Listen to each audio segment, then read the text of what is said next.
Notre Dame fans, it is the first day of fall camp. The season is upon us. It is a glorious day. I'm not going to lie. I've been depressed for half of the day because I wasn't at practice today. But you guys did a great job. We have a lot of football to talk about. Vince D'Addario, our football analyst at Irish Breakdown, is with us. I'm Brian Driscoll, the publisher. Sean Davis will be with us here in a little bit once he gets home from his drive to Chicago. We're going to talk all that they saw today at Notre Dame's practice, which was practice number 1 of the season. And then we'll follow it up with our mailbag. So, we'll have Ryan Roberts will join us later when we go to the mailbag. So we got a lot for you today, Vince. But first of all, just kind of big picture, Vince. Look, recruiting this offseason has been insane. Yes. I mean, it's been a ton of fun to talk about and all that. But, man, at the end of the day, buddy, this is where it's at. It's football. No right? doubt. This is why you recruit. It's to get the football right. team. Just being back at it, man, just kind of share your thoughts of what it was like to be back on the practice field with Notre Dame. Well, first you talked about the recruiting angle, right? Like we've been talking about 23 and 24 kids for the last 3-4 months or even more, right? And now it's fun to actually talk about guys that are currently enrolled at Notre Dame and who are going to play this fall. And I would say the overall feeling at the camp, it was high energy. There's a lot going on. Now, I will also say that energy declined a little bit because the weather is just so thick. You know, it wasn't overly hot, but the humidity was so thick that you could tell guys were feeling it, specifically the guys in the trenches. Okay? Sure. So that is part of this. Okay. I will say that. And let me also say before people freak out, because I know that you put out the practice report and all that fun stuff. These guys are in great shape. Don't worry. That's what fall camp is for. And we see it every year. I mean, wasn't it Ronnie Stanley one year at Culver was like first day at Culver was like under the tent. Right. The year that he was a consensus All-American. Right. I mean, right. One of the kids was puking in the trash can. It's a little different when you're 315 pounds. Right. Exactly. I looked at Sean and I was like, man, this is a bit of a struggle being here. And I go, and I'm standing here. You know what I mean? Like these guys are actually pushing other 300-pound guys around and doing some different things. Well, so they did a lot of stuff outside today too. Which was all outside. Good, yeah. The whole practice was outside. I love the only thing that was indoors was stretching. That was it. I love it was outdoors. So I love that. So yeah, I wanted to get that out of the way first because I know that Fisher and Zeke, they had their shoulder pad. You know what? First practice, that's okay. Right. Because I'm not going to kill my guy on day one. And it was a longer practice. Coach Freeman talked about that. Okay. The other thing he talked about was, they're doing more to get other guys reps. So there was a lot of questions that we had in the chat about, hey, what are your thoughts on the longer practices? And I'm like, well, the way that practices are scheduled, you can get so many hours a week in during camp and then during the season. So most teams don't use their full hours, right? Because there's this new thing in college football of shorter practices, more tempo, which is fine. But I also think there's merit to longer practices if you're going to do what they did today, which was make sure you're getting more reps in for your 2s and your 3s as part of the longer practice. And there was tons of reps for 1s and 2s. Right. We're limited reps for 3s, but that's to be fairly expected. We don't normally see them in the first practice. The 3s were mostly freshmen, that kind of a thing. Right. But it was mostly 1s and 2s, like 90% 1s and 2s, and I would say like 10% 3s. But you're right. You don't normally see the 3s. It's a lot, and that's about 10% addition on the practice, I would argue, based on what we're saying. So, and remember, we talked about this before too. When they were at Culver, they would send those 3s or the young guys off to a completely different field. To go do stuff, and everybody was together the whole time. Practicing together, doing the whole thing, high tempo, that kind of a thing. So. Yeah, I overall, I think it was a great practice. I think the energy was up. Everything was good. It was really good.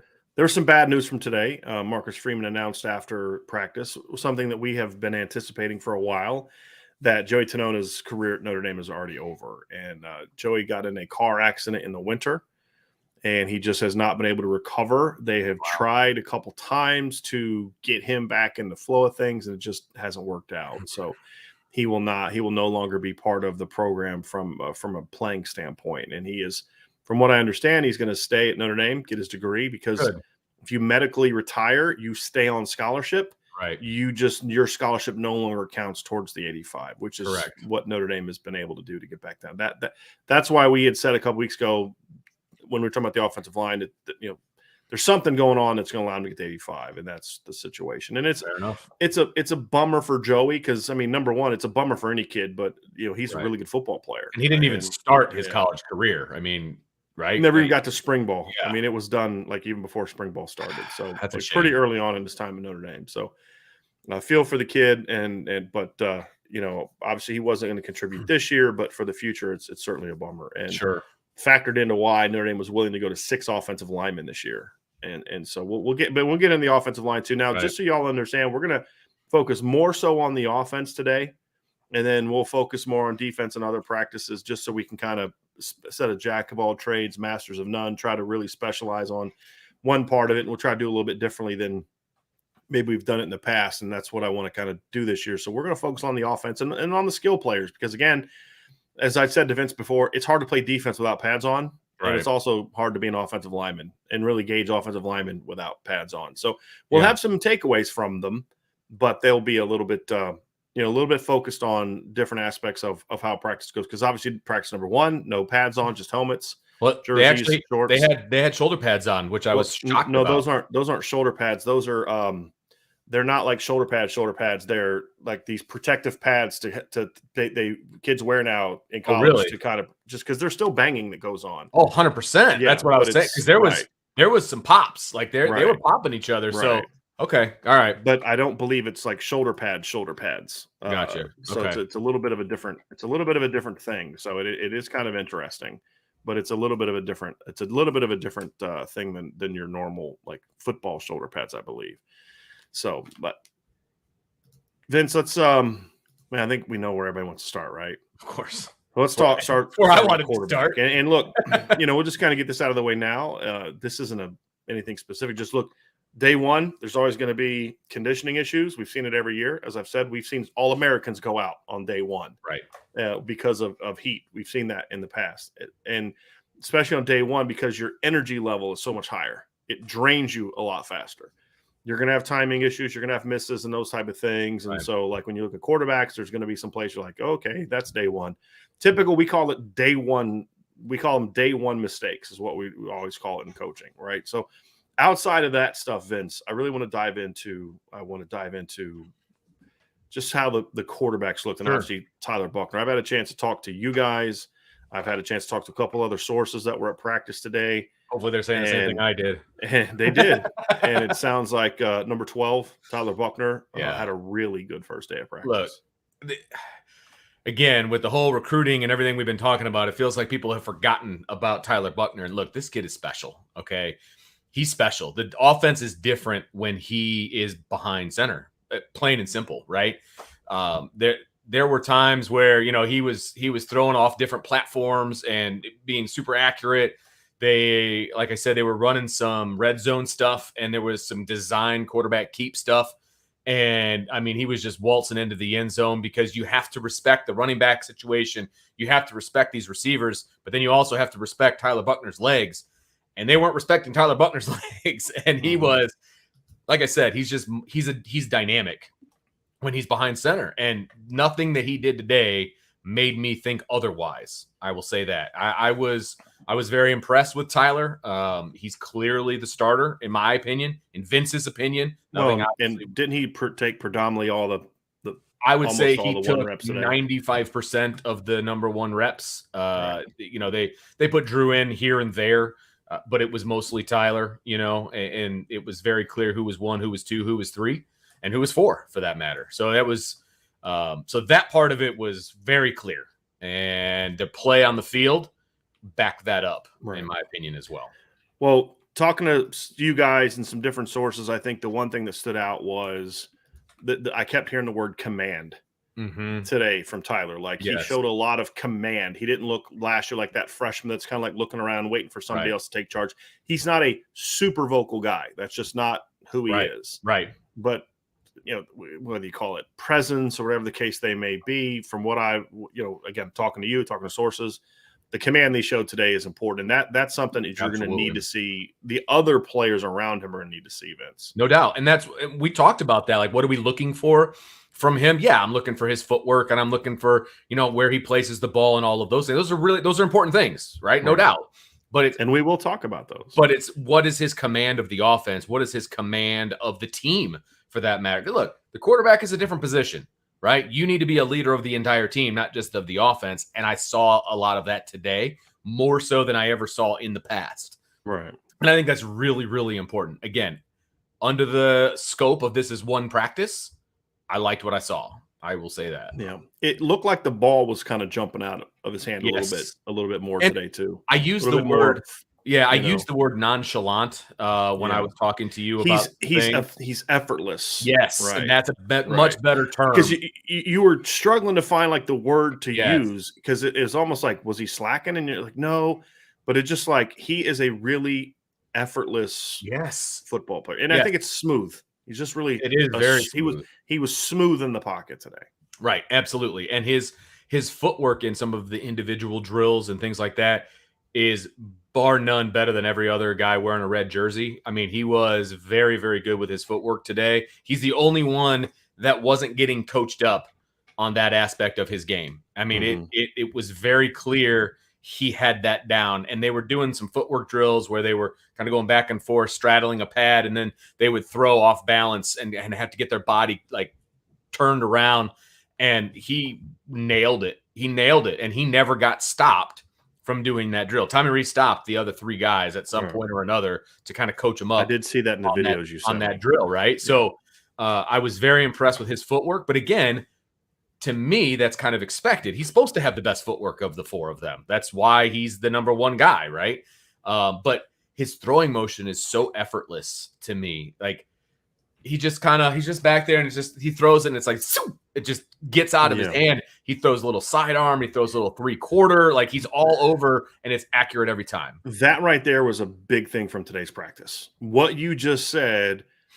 And again, I want to make sure he's doing that in practice 6, 7, 8, 9, and 10. But that's a really important thing, because one of the things that I noticed in a lot of the videos you guys sent me in the spring, what we saw from Tyler in the fall, as I'm watching him in pregame, the thing that made Tyler so special in high school is he could change arm slots and still be accurate and still throw at velocity. Last year, there was a lot of times when I saw him either in practices of the video I got or in pregame, and even some in the actual games where he wasn't as good with his change. Now, he would change arm slots, but if it was beyond just like a little dump off to Chris Tyree, he wasn't as accurate with that. So to see him back to his arm, he looked so much more. You know what it is, Vince? He looked more comfortable with his throwing motion. Whatever it is, he looks more comfortable with whatever changes he's made today. And I think you could say he looks more comfortable, period. It looked, but that the big one is that. But the fact that he was able to change arm slots and still get zip and accuracy on the ball, that's the guy that was the 5-star quarterback in high school. Absolutely. And to see that, again, first day, non-contact, got the red jersey on, all that kind of stuff, all the caveats, we get that first practice. And you see him practice 10, but it's better than not seeing it. That was a big part from today's practice. Can we bring up that comment from Kyle? I want to, is it because it's kind of talks about what we're going over right now? This right here? Yeah, that's the one. Kyle N says, what do you guys think about multiple reporters saying that Tyler Buckner was limited in the red zone because they didn't allow him to use his feet? Multiple guys saying Drew outplayed Tyler 20 and in. That's not the practice I was watching. That's all I can say. I don't know who you're listening to or whatever. I talked to Sean Davis and I talked to another source, and that was not what that was not the practice I was watching. When he got outside the pocket, he threw the ball and he hit guys for touchdowns, number one. Number two, they had multiple designed runs where it was, he would kind of do a fake pitch or whatever, and then he would take it himself, like that kind of a thing. And they weren't doing that with the other quarterbacks. That was a Tyler Buckner thing, right? So he was in a 100% command in the red zone. There's no question about that. And on top of that, he was successful. So I could point out areas where the other quarterbacks were not as successful inside the 20. So that's not the practice I saw, if I'm being honest. And I'm trying to be as football coachy as I possibly can be. No, Tyler was not outplayed inside the 20. Yeah. Sean Davis, who hopefully will be here soon, said similar things. So I in the video and the stuff, the different people I've talked to that were in practice, that's not what we saw. But having said that, Vince, I think the thing is, speaking of Drew, when you look at Drew, basically rough start, had some forced throws in some of the Yeah. 7-on-7, but finished well. Yeah. Like when it got to the team stuff. So 7-on-7, 3-on-3, whatever, not quite as sharp, but Right. finished really, really well. And First up, but before we get to Yep. that, Vince, I want to start. We all saw Drew struggle in the spring, right? Every practice you were at, he struggled mightily. The impression I got from you, however, is this looked like the last fall yes. version of Drew Pine, according to you. Is that correct? Absolutely. From what you relayed to me? And look, he didn't hit all of his passes, right? There was one that he spiked into the ground on a swing pass. There was, as a quarterback, I can assure you, I never Right. went through a day one where that didn't happen at That's least what I'm once. saying. Like, right? Yeah, exactly. But he was the same guy around his teammates. You know what I mean? He got his swagger back, in my opinion. Like I felt like he is back in his role. Like he's doing what he's doing. He's pushing Tyler. There's no question about that. Like again, I will go back to what we said a year ago. Pushing Tyler how? Pushing Tyler to be better? Yes. Because from everything I've heard, I'm not saying he's pushing Tyler to be the starter. That's not what I meant. Pushing Tyler to be better. Okay. Absolutely. You can see the two of them talking about what you told me earlier when we talked was he's clearly the best. No. There's no doubt. Okay. What I'm saying is I feel like he's easing into that number 2 role very nicely. And what I mean by that is he pushes Tyler. They talk, about what they're seeing. Like that's the role of a number 2, right? And again, we said this time last year. If Drew has to be in there and he has to lead this team, do I have confidence in Drew Pine? I do. And after what I saw today, I still have confidence in Drew Pine. He's just the second best quarterback on Notre Dame's roster right now. And I have no problem saying that. But I will also say he is the number 2. There's nobody else that is the number 2. Okay. So Drew has the number 2 spot, in my opinion, locked down. Okay. I was very impressed with what he did today, but he's the number 2. And he didn't have the same command of the offense that Tyler had. And some of that's nuanced and it's kind of hard to explain. It's like, you see it when you notice it, right? But that's just the way it was. It was very clear who was 1, who was 2, who was 3, et cetera, for sure. One thing too is as I heard that there was a couple throws that were missed that were because guys weren't. This is what I was told by somebody at practice. There were some misses because the receivers and tight ends weren't exactly where they were supposed to be, which would make a lot of sense based on what I saw. Going to happen in day 1. 100%. It's going to happen in day 1. You're going to see missed throws because of assignments, from both ends, right? From the quarterback and the receivers and the tight ends. And there were a ton of guys getting reps. Every skill kid who was on scholarship today and healthy got reps. Yeah. That's a lot of moving parts. It was nice to hear that Tyler looked like what we expect him to be. But I'll be honest with you, the best part of today for me from a quarterback was hearing that Drew looked like the Drew of old. Right. Not the guy that was pressing and making a bunch of mistakes in the spring. That's very important because, look, based on the history of Notre Dame football the last decade, with the exception of I'm trying to think, 2020, I can't think of a time when a Notre Dame quarterback hasn't missed some time, even if it's like part of a game. I'm trying to think. I know Ian missed time in 2018. I think he missed like a series or 2 in 20. No, I made 19 and 20, but like you go back to, Dane got hurt in the first year, 2011. Tommy got knocked out of the USC game in 2011, if you remember that one. 2012, Everett missed the end of the Stanford game and the BYU game. 2013, I think 2013 is when Tommy got knocked out of the USC game. Okay.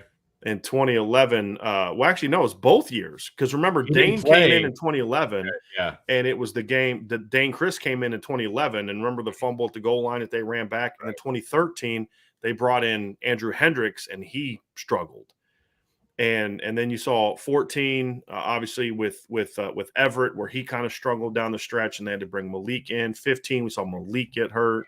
2016, we saw Kaiser struggle, and so then Malik had to come in a couple times. I mean, so 17, Brandon got hurt, and Ian had to start against North Carolina. 18, once Ian took over, he got hurt against Northwestern. Brandon had to start against Florida State. So there's a long history of this. Absolutely. Right, of that's just part of the game. So, and especially a mobile kid like Tyler, he's going to be taking more hits than your average quarterback, right? Your number 2 quarterback, so to speak, has to be ready to play. So hearing that Drew Pine's kind of psyche was recovered from his rough, and I don't care about the spring. I actually don't think he was terrible in the spring game, from everything I saw on videos you guys sent me and talking to sources, he was worse in practices. Yeah. So I'm more concerned about that. So getting him, because the spring game, I've said I don't care about that. He's like kids playing for both teams. Like it was a mess. That was really hard. That's hard for seeing anybody Drew back to being taking some shots. I heard he threw a pick where he tried to force the ball. Yep. I can somewhat live with that on day one, right? Like I can, like, hey, Well, take the shot. And Tyler did the same thing. Right. Like he tried to jam it into ball some got tipped, right? And got tipped. Yeah. Yep, yeah. That's exactly right. I want to see that on day one. I want to see you aggressive on day one. I leaned right over to Sean and I said, okay, he tried to squeeze that in. It got picked off. But the last 3 years, we don't even see that throw being attempted. Right. So, if we project that into the season, there might be a couple more interceptions than we've seen in the past, right? But you're also going to see a lot of really, really good plays made that weren't made in the past too. So it's kind of a little bit of a give and take, right? And that was very much on display today. Let's talk some running backs. Okay. Vince. There was talking one to guy Sean Davis. Right. So Sean had to make a little quick family run here real quick. So we'll hopefully we'll get him here soon. But he one of the things that he and I talked, we spent a lot of his drive back from Chicago kind of talking about practice and what'd you see? And he was really impressed by what he saw from Chris Tyree today. Oh, yeah. He said he looked biggest thing, he looked healthy. Yes. He said his explosiveness, because the thing I was concerned about, I'm gonna be honest with you, I think sometimes people overreact to heights and weights, especially on the first day of fall camp. But there are times I'm like, I don't know if I like that, right? And when I saw Chris Tyree up to 197, I was like, well, this is going to either be really good or really bad. And the really good is he's built up, he's heavier in the top, and he's going to be ready to take more of a pounding. The bad is he bulked up too much and he loses some of his quickness and explosiveness. And from what Sean said and from what you said, Vince, this was the Chris Tyree we've all been waiting to see. Yeah. From just again, no pads. Right. But from an explosiveness, attacking inside, but then I heard he also was able to get outside a couple times and make some big plays. Had a couple nice catches. Sounds like we saw the Chris Tyree we were, hoping. Yeah. Well, and I'll tell you what, and everything you said about Chris was 100% accurate. Watching Chris, watching Audric, and watching Logan, they all look like number one backs to me. Like they all look like guys that can help this offense. Okay. And that was a lot of fun to watch. It's a lot of fun to watch. But Chris, I thought, looked like the number one. If you have like 1A, 1B, like that kind of a thing, he didn't look like that third down back. You know what I mean? That he's kind of been characterized as in the past. He looked like a kid who's not going to be afraid to punch it between the tackles. He looked like a kid who's going to be a threat on the outside. I mean, he was returning punts when they were doing special teams. Like he is going to be a player that they're counting on, and he looked good doing it today. I mean, it was a lot of fun to watch for sure. We had an intel piece the other day, so we can talk about it now, because one of the things that was a surprise from the intel piece that we had the other day, Vince, it sounds like Notre Dame's optimistic that Logan Diggs is going to be back for the opener. It's not a given yet, and he was wearing a red jersey today. He was. But the fact that he was out there going through drills to the point where he was actually bumping into people, that's a great sign. Not only was he going through drills, he went through team. He was going through team, and there was one play at about the 5-yard line late in the practice where he gets the ball, he runs it between the tackles, and he collided with a linebacker. Head on. You told me he started that. Yeah, he initiated that contact. He lowered his shoulder and was like, "Bow!" I mean, he was definitely the hammer, not the nail. And everybody that I was standing around was like, "Oh, that's important, Vince, because for a guy that hurt his shoulder, a big thing is it's not just mentally or physically getting back, but can you mentally get back? Absolutely. And the fact that he was kind of running that way on day one was like, okay. I was looking for two things. Number one, the hit was like, whoa, okay, like it was a good hit. Number two, I wanted to see his reaction to the hit. None. Zero reaction. Now, could have been lying. Maybe it popped. Maybe it didn't feel great. Right. But I saw zero reaction from him, and that was telling to me. I mean, and the fact that, yes, he's wearing a red jersey, but they put him in harm's way. Right. Okay. They put him in the team stuff. Because basically everybody's kind of wearing a red jersey today, in theory. Exactly. Right. Because it's not a contact practice. There was some hitting. There's no question about that. But at the same time, they wouldn't have put him in if they didn't anticipate that he was going to get popped a little bit. Right. So I was very excited to see that. No doubt. Audric Estime, I saw pictures of him, like, Good grief. he is a dude. But you know what catches me, and is every time I talk to somebody that's at practice, talk to Sean about it today, talk to you, talk to somebody else who's at practice today, the thing you always hear is that guy's feet for such a big back are really, really outstanding. Yep. No question. Like, I will never worry about his size because his feet and his punch are so good. They were doing a drill with just the running backs where they were pretty much practicing pass protection essentially, and they were practicing punching from different angles, right? And you've held the bag when running backs do punch drills, right? You see the same thing pretty much consistently with all the running backs, and then Audric goes and he punches, and I think Dale McCullough had to go back 3 feet. You know what I mean? It's just number one, it's a different sound, and then number two, it's just a different feeling. It's a different effect that he has when he punches, and it was very evident that he's been putting work in the weight room. Let's put it that way. One of the things that surprised me today is I was told that Jabron Payne definitely needs to build up his upper body. Yes. But he has a really strong, thick lower body. Like, he's built like a running back. And that was a question that I had. So other than that, what did you see? I mean, I know he didn't get a lot of team, but as far as drills, did he look healthy? Did he look 100%? He looked healthy. Okay. I mean, he looked like an incoming freshman to me. You know what I mean? Like, if Logan's healthy, if everybody's healthy, right, he's the last guy. But I think my question is more of that's okay. Like, when you don't expect him to play this year if everybody's healthy, but Absolutely. does he look healthy? Yes. This is a guy that hasn't played a healthy snap of football in 2 years, really, or 3 years. I mean, since he got injured his first game of his sophomore year or junior year, missed the whole year, didn't play a ton. Last year only rushed for a little over 200 yards. Right. So no, he looked completely healthy to me. No question about that. I mean, he was running in between the tackles. He was doing all the drill work. He was doing a great job. It was it just looked in comparison to the other three guys, he just looks like he needs more time in the weight room. That's really all it was to me. I mean, he looked great. I mean, he was cutting, he was moving, he was doing all that. So none of he didn't look like a guy coming off of an injury. How about that? That's huge. Yeah, that's huge. That's kind of where I was wanting to get to. Yep. And if you didn't tell me he was coming off of an injury, I would not have known it. Let's put it that way. Okay. Good. Very good. Let's go to receiver, Vince.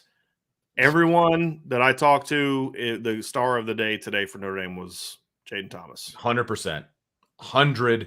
What did you see from Jaden that made it? Because you had a lot to say about it to me. I want you to kind of tell all them what you told me. Just play my voicemail. No. Yeah, pretty much. Yeah. So basically, number one, you get more of the intel than I do, right? Going into and all of that. And I read your intel piece on the board and all that, but we've heard that he has been, a surprise of the summer, doing really well. But we've never, other than the blue gold game, we've never seen that in a practice. Exactly. Remember, we were told going into the bowl game that he was going to play. He didn't play a snap, right? And so it's like, okay, fool me once, shame on me. Fool me twice, that kind of thing. Like, I was like, okay, when do I stop believing the hype, right? Because I keep hearing it. Well, the answer is no time soon, because I was surprised that he was running with the first team. I did not anticipate that he would be running with the first team. I figured Braden Lindsey would be out there with the ones. Which, again, do not put too much stock people into who's 100%. Running with ones and twos. 100%. But I was surprised. Yeah. I'm just being honest. I was surprised. But you know what? He was like the go-to receiver during most of the team stuff, whether he was having Drew Pine throw to him, whether it was Tyler Buckner throwing to him, it always seemed like he was getting open.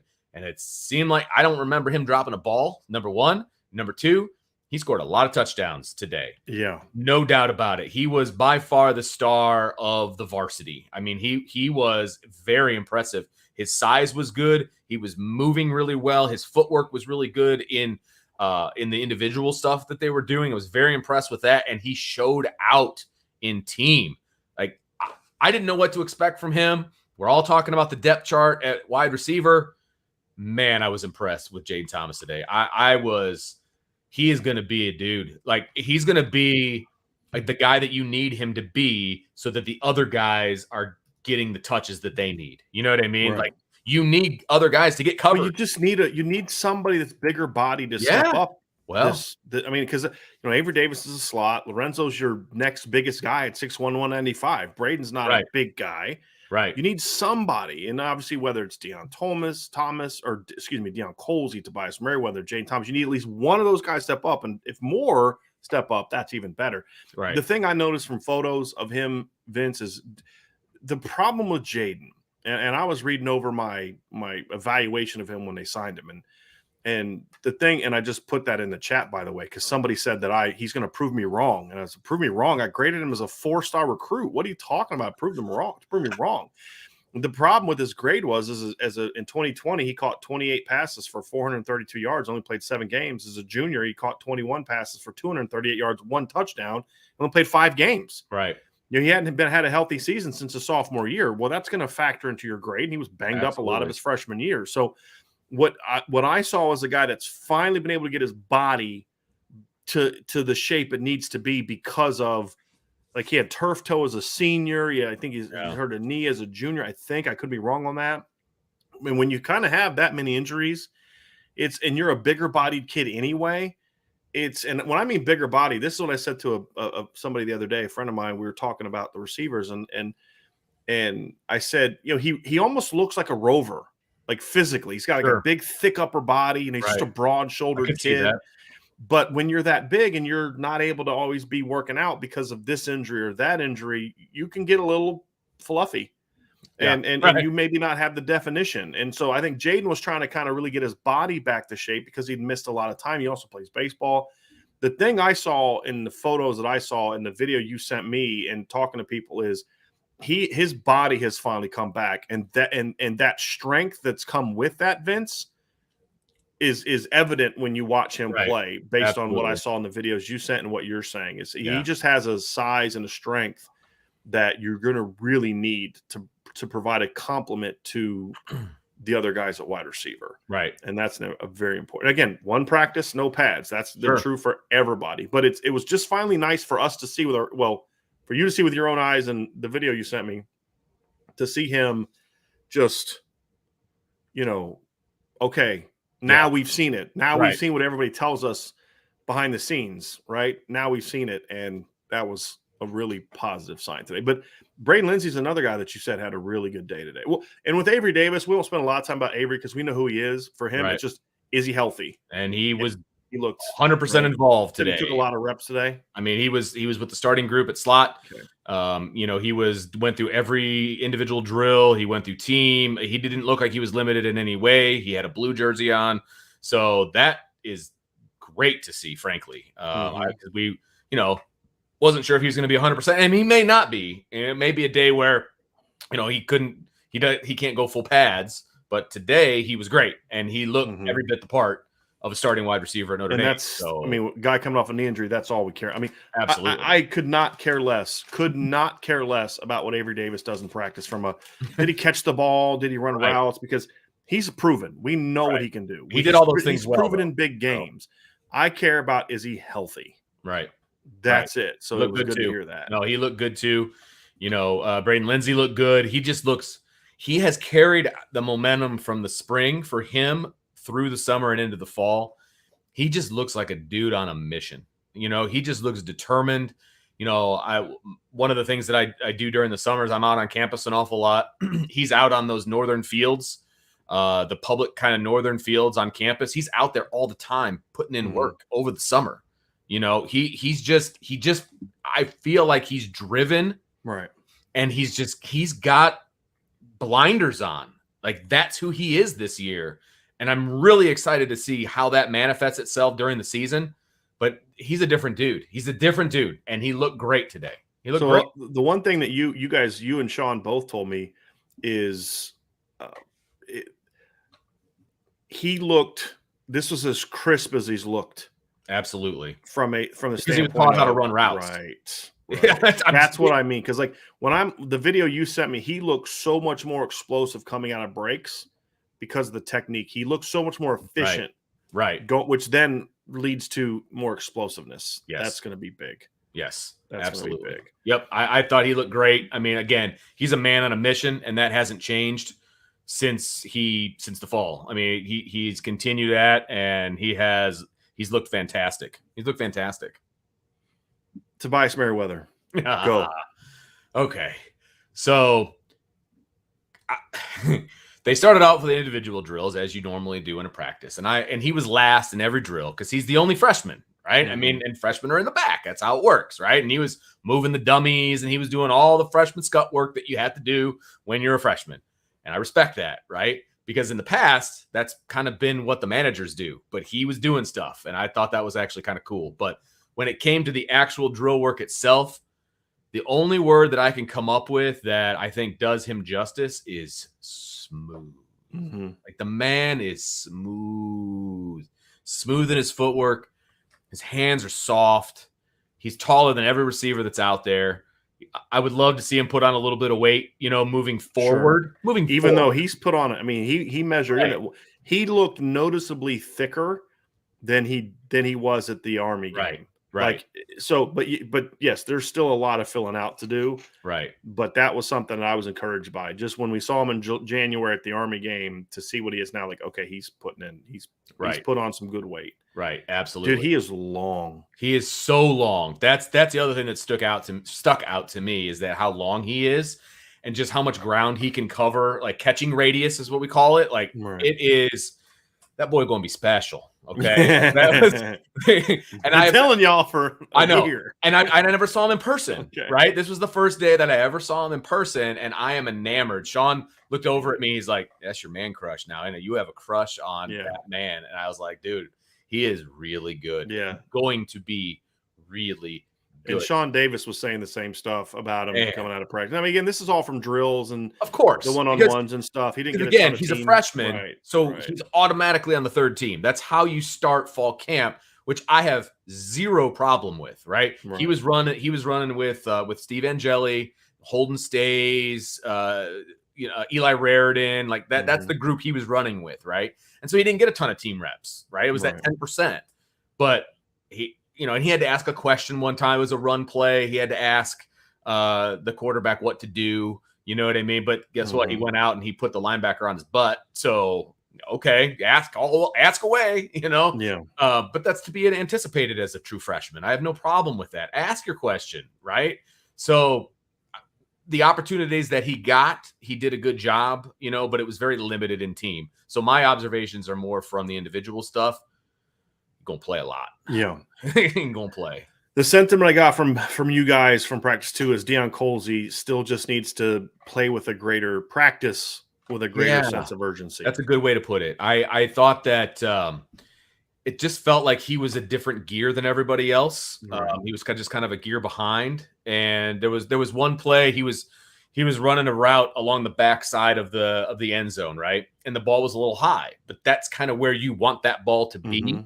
In that scenario, and he wasn't prepared for it. He didn't go up for it. Like he kind of went for it, and then he kind of alligator armed it. Like didn't really. It was a very catchable ball. And that's got to be his wheelhouse. Absolutely, 100%. I was very disappointed in that particular play. In drills, he just looked a little bit slower than everybody else. I don't know if that's a confidence thing or what it is. But so people are clear because Vince explained to me earlier. It's not slower like he's the slowest. It's just not going through it with the same like just pace. Like, hey man, like have some purpose to what you're doing. Right. Sense of urgency is what one of the people in the chat said. I agree. That's what I had said at the beginning.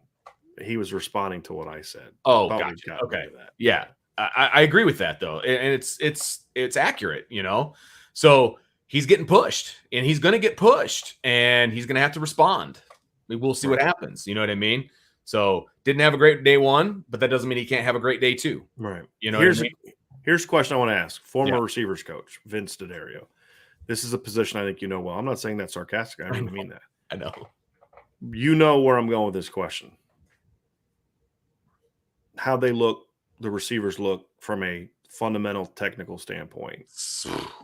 Night and day. I mean, the difference and the attention to detail from the coaches is night and day. It's night and day different. They were all about maximizing reps, but they would stop.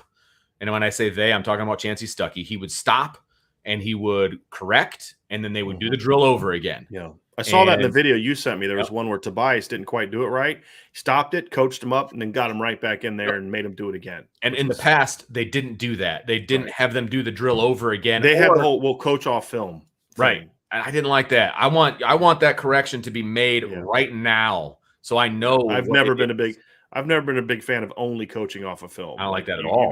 You gotta get him to do it right physically. So I was glad to hear that. Very glad to see There that. was separation in team by the receivers, and there was definitely some press happening. Not saying that the DBs didn't make plays, because they did, but the wide receivers were also getting separation, and they were making plays as well. It was a 50-50 kind of a situation an awful lot, which is great. Yeah. Because, Well, like Sean said, there was one play in particular where Braden Lindsey was going against Cam Hart, and he just pushed him vertically on a comeback and just sank his hips real fast, and then just beat Cam and got like a few yards of separation from Cam.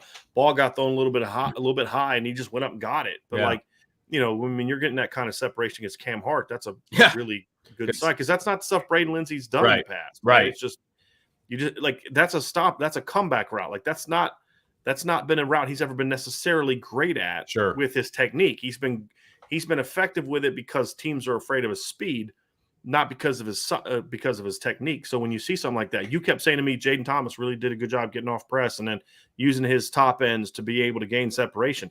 Jaden Thomas isn't a burner. No. So if he's getting that kind of separation, it's coming from technique and size and strength, I should say. Absolutely. And so look, those are the triggers, the trigger words that I was hearing today.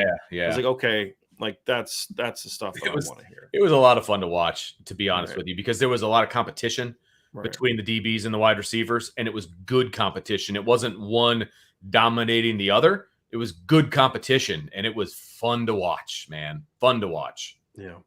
I want to move on to the offensive line. We're not going to talk a ton about the offensive line just because I don't really care to talk a lot about the offensive line when there's no pads on. Yeah, fair enough. But the one thing I did hear from Sean is that Joe Alt and Blake and Isaiah Foskey basically just fought the entire practice. And I don't mean like physically, but like they had some epic battles in one-on-one and team stuff. That's awesome. Like they're going against each other because Vince, what we try to do is we have people watching different things. Right. So that's why some of the things I'm repeating what Sean said. And they were doing a lot of that kind of stuff while the one-on-ones were going on. So my attention was over there, that kind of thing. So I'm relaying what Sean Davis told me and what some other sources told me that I've talked to from practice that were there.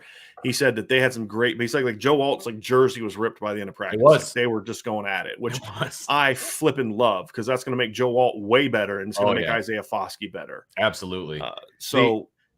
Can I just tell you, and I think I texted this to you at one point, but Harry Heestand is in mid-season form. Oh, yeah, you did text me. Sean said the same thing.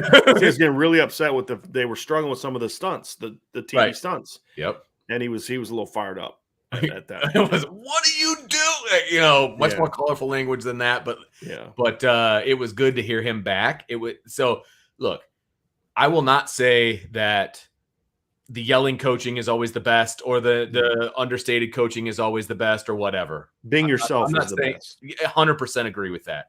But I know who Harry Heestand is. I've seen him in action, and watching him coach these guys up and hearing him, it's like when you go home and you get a smell that takes you back, right? It makes your memory go back.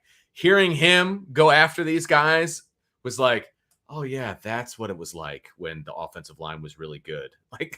That's what it felt like to me. And it was such a glorious thing to hear. I mean, he was coaching those boys up and it was fun. It was great. It was great. What Sean told me, and then what you also said in the little line you played, is there's a noticeable difference in get off. Oh, yes. Between the offensive line now and what it's been the last several years, even 2020. Yes, no question. And there's explain what that means, and then explain what you saw. And there's a noticeable difference between the first team and the second team. I will say that as well. And it should be. Young guys, right? But the fire off was so much faster and so much more aggressive. And vertical, 100%. Reestablishing that line of scrimmage. We use that a lot, right? When we were talking in post game last year. They were reestablishing the line of scrimmage. They were firing off. Their double team and climb was so much more under control, and it was so much better timed than at any point in the season last year. Mm-hmm. At any point, okay? They were lower. They had their feet underneath them. They were driving. They were going. They were communicating. I mean, it was a completely different offensive line, and it's a lot of the same guys. Right.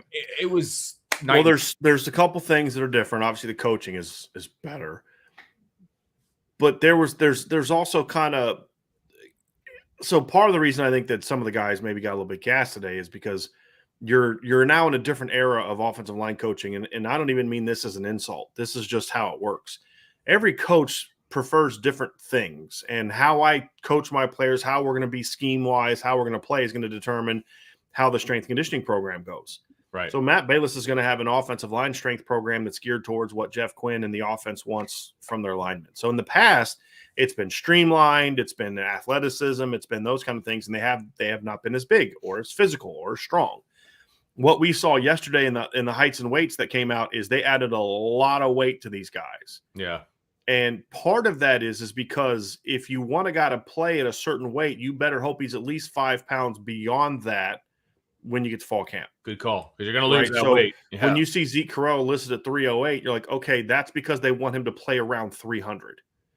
And so he's going to get a little gas because he's got that extra weight. But that's geared because the emphasis is going to be, yes, you've got to have guys that are athletic and explosive, but it's more about we've got to be able to play with power and physicality. Yeah.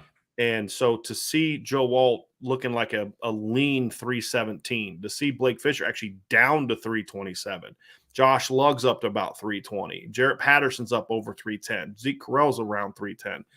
You see those kind of things, Vince, and you're like, okay, like that's a further evidence that the philosophy is changing. Well, then, of course, that's going to manifest itself in practice with a more physical, vertically oriented practice. Now, one of the things that you're going to struggle with a little bit when you are that way is early in practice, you're going to sometimes get beat by movement. Sure. And that's a big part of it is you're going to have some issues with movement, and you've got to be able to play through that. And so it makes sense that you're hearing with the stunts, because when you're too aggressive, a lot of times you're going to miss on the stunts. And that's a big part of it. So it was glad to hear that. Vince, I know you're going to have to leave soon. Sean Davis is going to be here in a minute. Just, I know today you were focused a lot on the offense. Yeah. Sean will have more of the defense, but just anything that you observed. Oh, one thing I did hear too, Emil Wagner, very, very skinny lower body. Yeah. Super long arms. Yes. Like super long arms and really strong. I heard he buried Nana on a run block. Oh, just wow. put him on his back. Pancake. But he's only 265 pounds, really. And he's skinny upper body. So he's like a long way away. He looks like a power forward. Yeah. As opposed to an offensive lineman right now. Right. But give that some time. I mean, hopefully, again, that's still the big concern with Emil is can he fill out? Right. But man, that kid's athletic and long. Like Sean was like his hands are like almost down to his knees. Like it's just incredible length. Super long. Long. But I was, again, the athleticism is there, the strength is there. It's just can he get the weight on and keep those things? That's no doubt.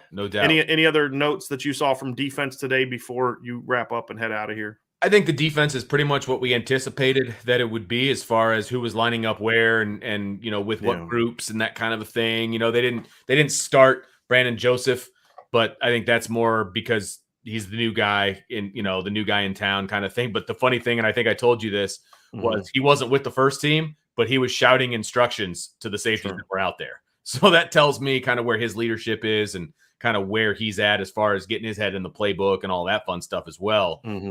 But no, the defense played well. Again, it was a non-padded practice, so you're only going to get so much out of the defense. I thought the defensive backs did a really good job. I mean, there was a lot of pluses from what they did. Cam Hart made a couple of really nice plays. I thought DJ Brown played really well today. He had some nice plays. Tariq Bracy is clearly the starter at nickel. They did a lot of nickel today. A lot of nickel actually today. So he was out there an awful lot. So it was good. I mean, the defense was pretty much what I anticipated that it would be. It was the personnel that we anticipated that it would be. I believe, didn't Marcus Freeman talk about the fact that some guys were limited in their reps, but not, because Maris wasn't out there very much. That was the only, I don't even want to call it a red flag, but it's the only one thing I noticed on defense. He wasn't out there very much. So Bo Bauer was taking most of the reps at Mike, and JD was taking most of the reps at Will. And then Prince Collie was coming in. Which Marcus Freeman talked about that. Okay. Yeah, he talked about how guys like because guys like Maris, they were limited today. So one thing he said, which I thought was brilliant, which I just loved. He said, look, we will never tell guys to play at 85%. Which you'll hear coaches do, like, hey, it's Thursday. We're going 85, 90% today. He said, I'll never do that. When I pray to God, he never does that because I hate that. He goes, what our job is, they're going to give every 100% every time they get a rep. Our job is to make sure that we limit those rep opportunities when a guy's not there. So, his point was like Eli Raridan, Avery Davis, I'm trying to think of something, Kane Barong, Maris Leofau, guys like that are coming off of injuries. Their job is to make sure that they cap the reps at a certain place. That's where they want those reps to be, right? Right. But when you're out there, you're going. And if you're only 75%, then we'll give you 75% of the reps that you would normally get, but that you still need to go full go, which I think is smart because I just think this is the best way to go about it. So it was good to hear that. And the thing about defensive practices, Vince, is look, when you're out here on defense, first day of practice is so useless for defense. It's just about can you line up correctly and can you run? And I think that was probably the biggest takeaway from talking to you guys is this is a really fast defense. That's definitely the thing that stands out. And I think it was Sean told me this, and he said he was going to be on in a minute. I'm not sure if he's still going to be joining us or not, but he said Josh Burnham's a ways away from being ready to play in a lot of areas. Oh, there he is right there. So, Sean, we were just talking about you. So I was getting ready to share with them the guy that you said that was most stood out to you on defense today in regard to just that first step burst, that there was a freshman that was especially impressive to you today. I look at the depth chart when I get there, and I see Vince. Vince is going outside. I look at the depth chart as I sit down, and I'm like, Josh Burnham is on the defensive line, huh? Mm-hmm.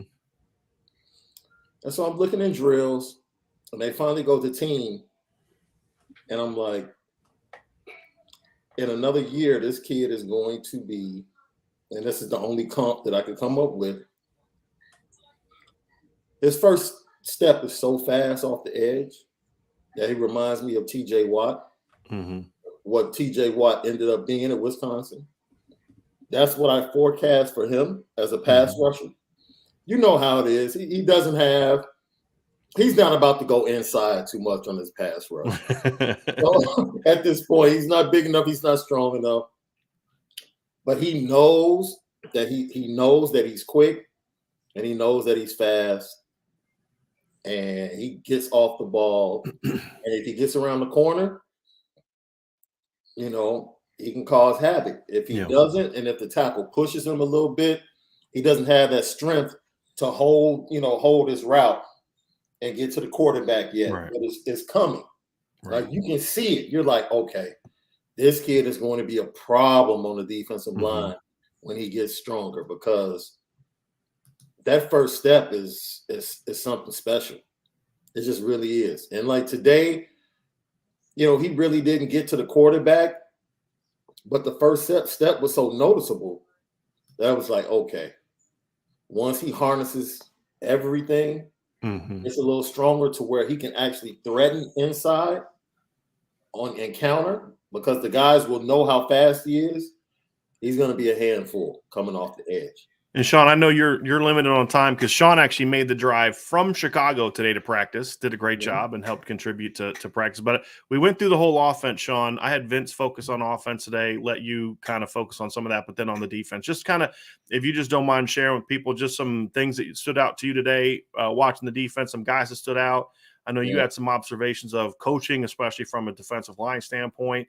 So just kind of share with people before we move on to the mailbag, just kind of what you saw. Before we went outside, they worked a lot on TE stunts, which I don't know if Vince talked about it. Harry Heastand was heated going to the team. I shared that you had told me that he was a little fired up. Oh, he was heated because they weren't handling the TE stunts that the defensive line was working on in the early sessions.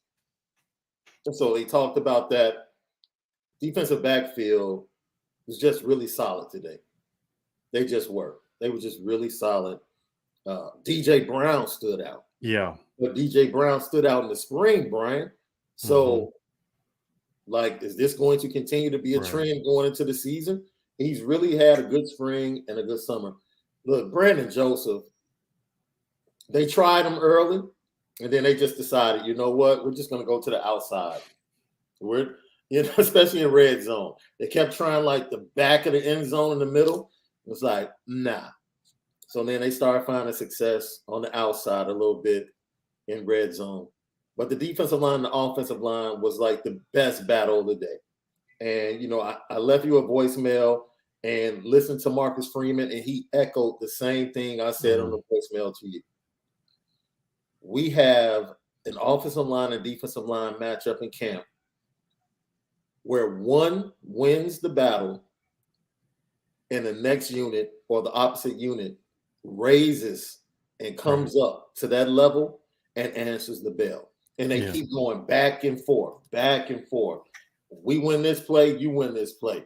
You win 2 plays, we come back and win 3 plays. You come back and win 3 plays, we come back and win 4 plays.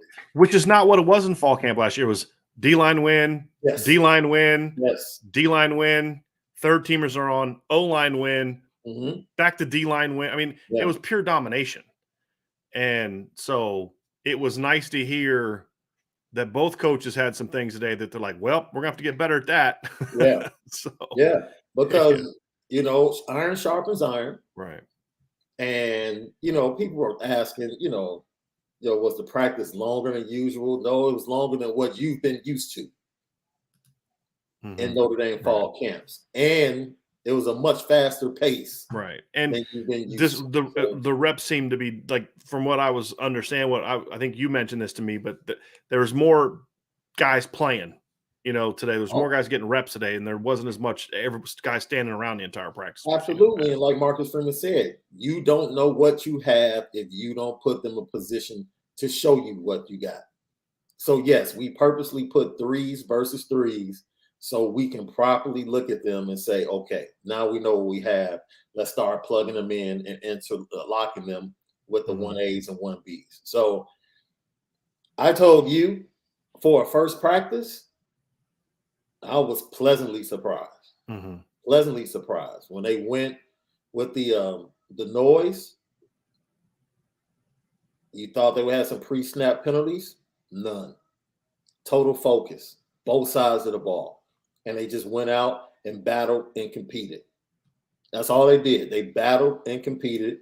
And you could hear both sides of the ball chirping, talking. Houston Griffith, great day of communication. He didn't make a lot of plays, but when it came to checking off from a motion and a shift and letting everybody know what coverage they were in and what coverage was changing based upon that shift, he was the guy on the back end that everybody could hear that was very vocal. So that was a great thing to see. Ramon Henderson made a couple of nice plays, in the passing game. I think that's going to be a big thing for me, Sean, is we're just going to have to see the safeties making more plays this year. So it's good to hear DJ's playing better. It's good to and not just playing, he's the best guy. I mean, like we've said in the show a week or so ago, somebody's going to start at all these. Somebody's going to win the battle at these positions. But the guys earn the position. That's a different thing. And so it's good to hear that DJ's playing well, because that's going to raise Houston's level. That's going to raise Ramon's level. I heard Xavier Watts had an interception today during one of the red zone team periods. So, that's a good thing to hear. So you want to see that, right? I mean, that's the thing, is you want to see competition, and that's a big thing. You don't want to hear that if we were hearing that somebody was running away with a position battle that we expect to be contested this early, that's probably a bad sign for the depth at your position.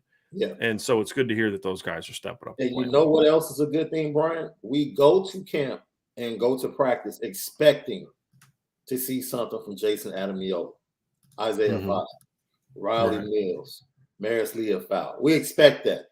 And when you come away from a practice like, man, did I see those guys really do something today? That lets you know how impactful everybody else has been. It's not that they didn't do anything, it's that other people around them were really jumping up and making plays and making an impact, because those guys are going to come Saturday, September 3rd, you can depend on those guys. Right. But what we're starting to see is the maturation of everyone around them that's going to elevate that defense. And it was a pleasure. It was an absolute pleasure to see. And the freshman linebackers, when they played, especially in the first run game period, fantastic fits, being in the right position and going 100%. No one was really hitting to the ground. Right. Anything like that. I was going to say, it's all about day like today for defense is all about, can you run? Yeah. I did want to ask you this. You started talking about the freshman linebacker, Sean. One of the things you had mentioned to me was how fast Jalen Steed and Nolan Ziegler were in the spring, but that they were like skinny. Yeah. How'd they look today? I mean, they both had 15-pound weight gains. Did they both look like they had kind of put on good weight this offseason? Like, how'd they look physically? I know you said they ran well, but how'd they look physically? Jalen Sneed, to me, just looks like a kid that gradually is going to fill out. Right. It's not going to just pop on him, but he's gradually going to fill out. I wanted to see if he could hold up physically, just battle, just fight. I don't expect you to come out and win. We know you're undersized a little bit, and we know you don't have what it takes to really stand there, play after play, and battle physically right now. But are you willing to compete? That's all I want to see. Are you going to stick your nose in there? And run fits, he stuck his nose in there. Good. Nolan Ziegler stuck his nose in there. Junior. Not a question for him. No.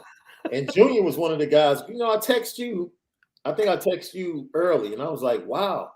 It's only half of the guys wearing the concussion helmets. Right. Excuse me, I'm sorry. And I was like, that's strange. I guess they left it up to the kids. And Junior happened to be one of those guys. he messed around in field on a running play. His little mat, the little mat on top started like moving to the side. And I'm like, okay, bro, look, I guess you're really trying out whether or not this thing's working. Yes, I'm going to put it to the test. I'm going to put it to the test today. That's got to look really weird on him because he's already kind of got a big head and a lot of hair. So then you put that that whatever that padding is on him, that's got to look a little funky. You remember back when we were kids, remember like Mark Kelso for the Bills? Oh, yeah. That big old Yeah. I remember that. That's exactly what it looks like. That's a good call. I'll say this too.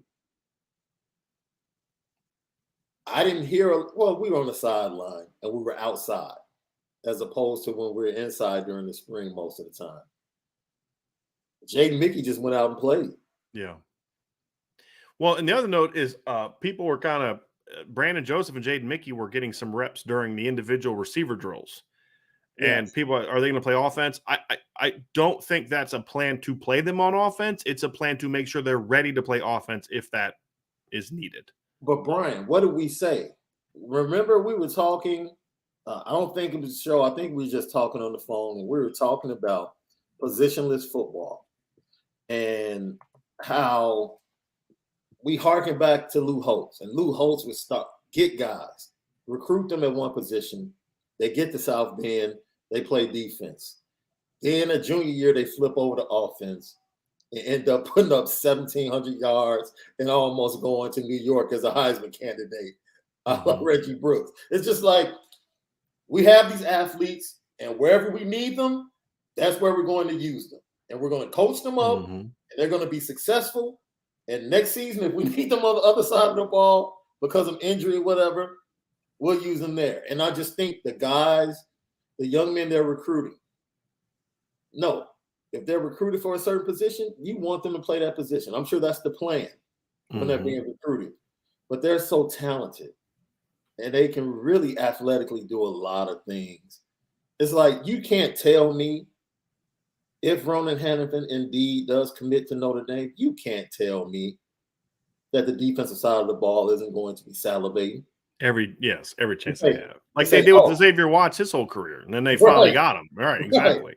So it's the talent at the level of, from a depth standpoint, of Georgia, Alabama? No. That's in the progress of building up that talent. But I'll line up our ones against anybody. That's what I came away with today. Like, okay, yeah, I feel really good. Doesn't mean we're going to win the game. There's no trepidation for me walking into the horseshoe. Right. Not from the coach. We talked about this just the simple things I saw. I gave you a simple route that Braden Lindsay ran. Right. It was simply the way he ran it. It's like, you know what? I'm not sure he could have done that as effectively as he did that last year. It's the coaching is different, the competition is different, the speed they play it is different, and the bar has been raised. I think Marcus Freeman said that in his press conference. Like, who's exceeded your expectations? He said no one, because my bar is here for everybody. Right. So, nope. Like, I expect everybody to be right here at the expectations that we've set. And so, like, I love the fact, because you watched the press conference, Vince didn't, so I can bring this up to you. Yeah. And we're going to go to the mailbag next when we wrap up on this, because I do have a specialist question to ask you. Yeah. Like, we're going to make excuses, not excuses, but we're going to put as coaches, Vince and I are going to put context to, you're always going to have kids not finishing the first practice. I've never seen a first practice. We were talking about how Ronnie Stanley in 2015 in the middle of first practice was over into the tent, right?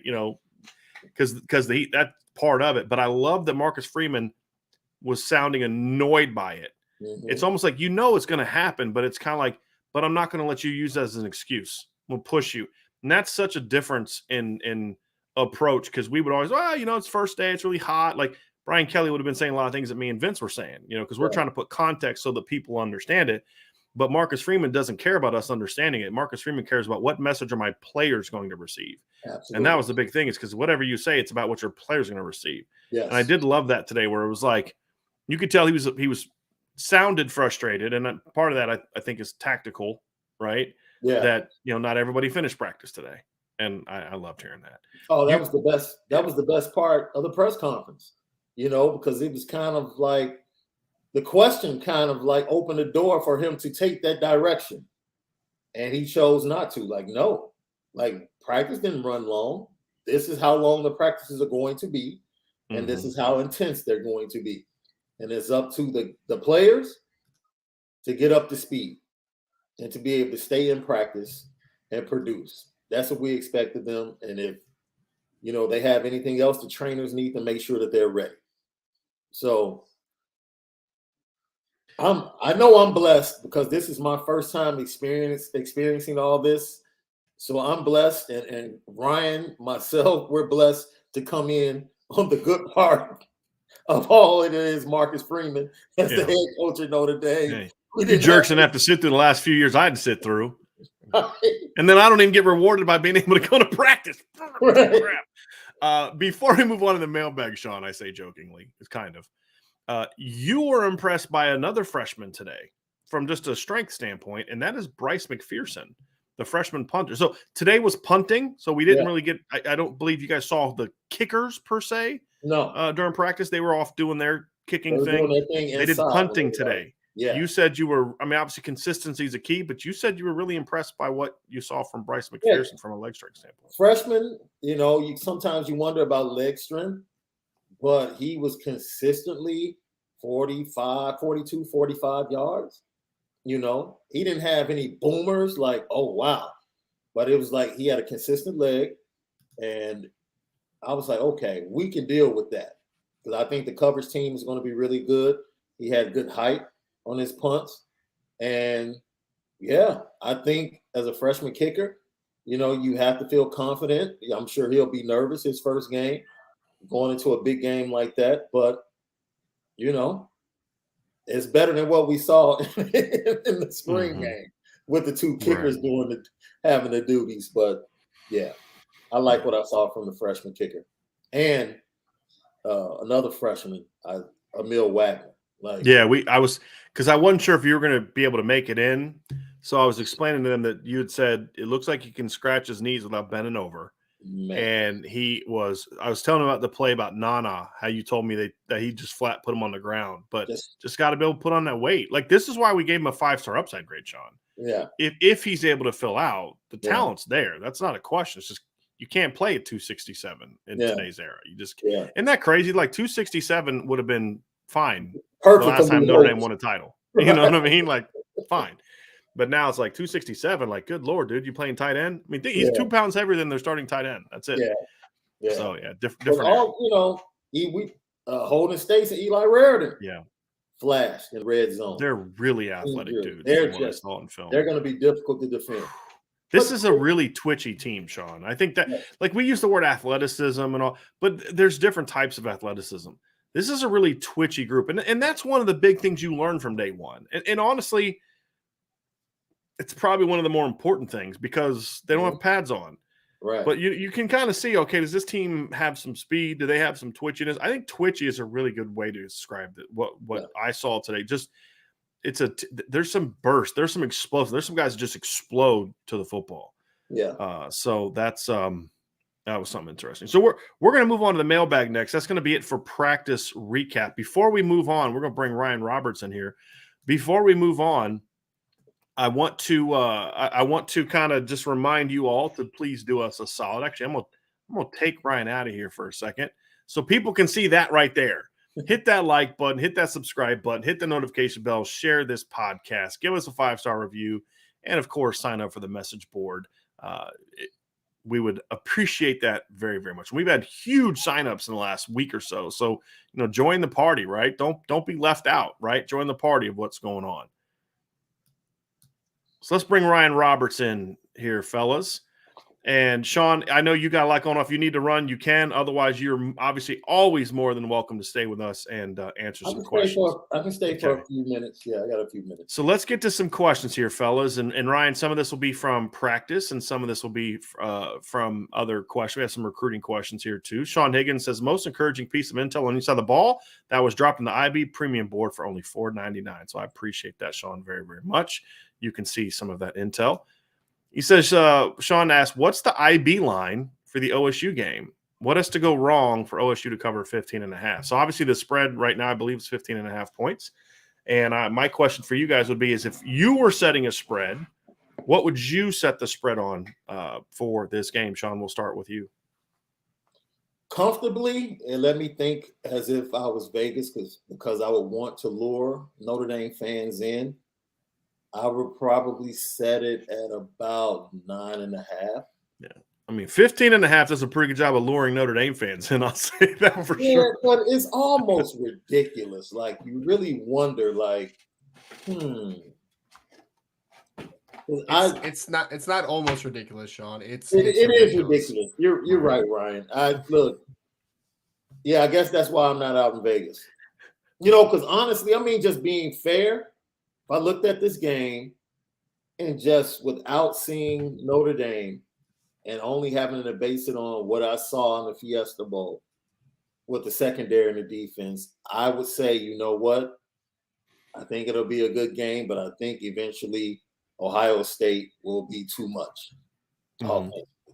Right. And then I would set it at, okay, a touchdown and an extra 3 points for being at home.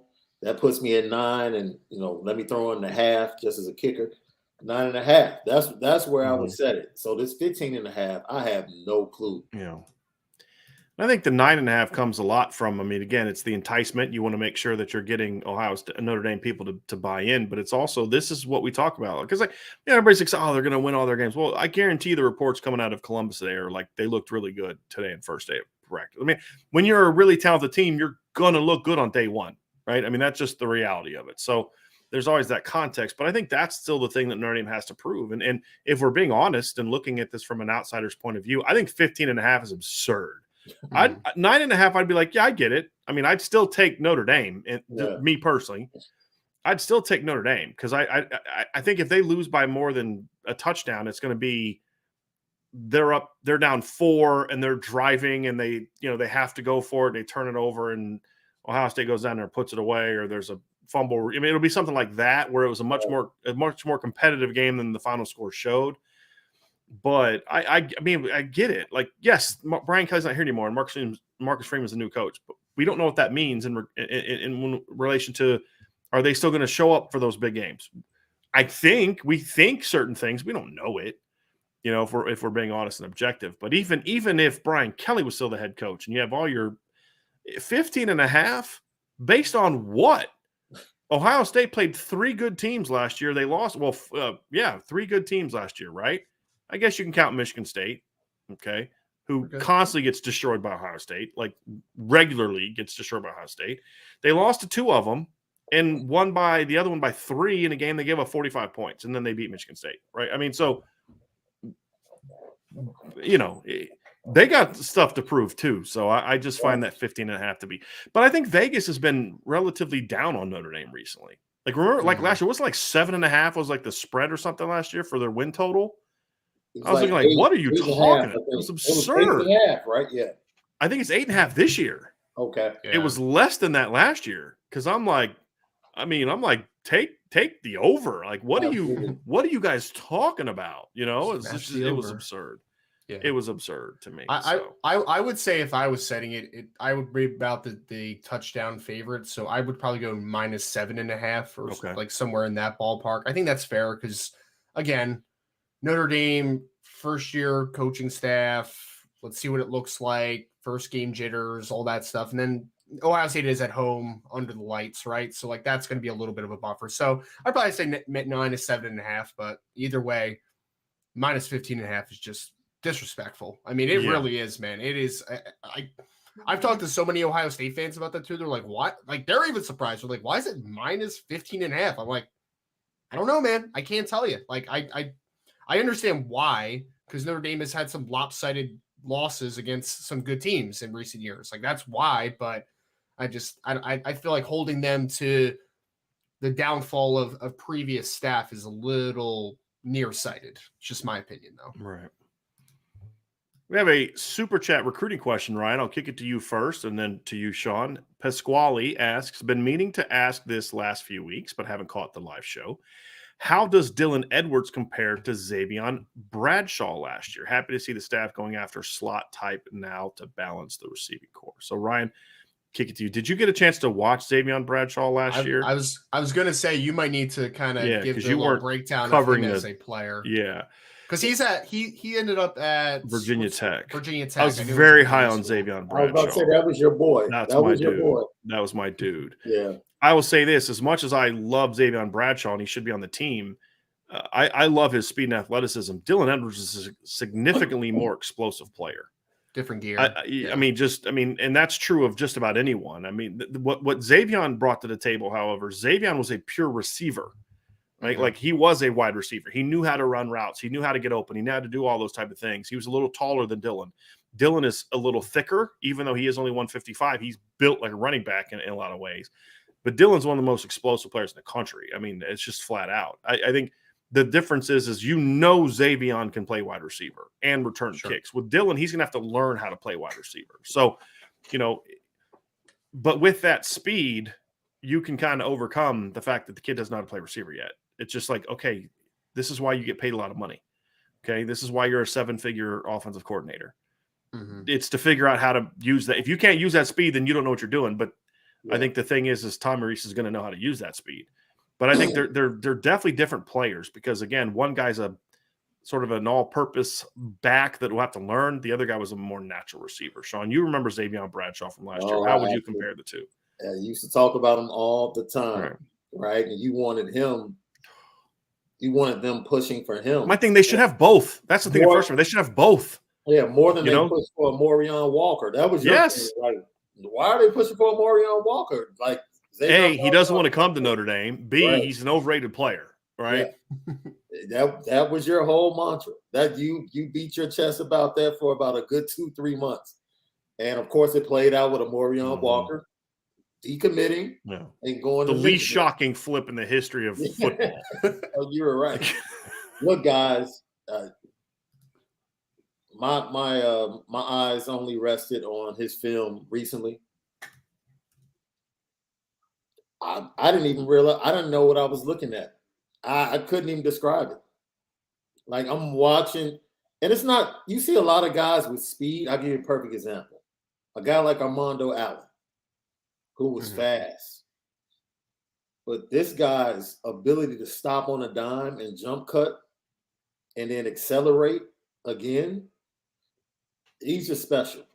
Like he's absolutely special. And like when you watch his film, you see guys converging, and you're like, "There's no way." It's almost like I don't know if you guys did this. We're knuckleheads in my neighborhood. You know, we live by the railroad tracks, and we were here to train.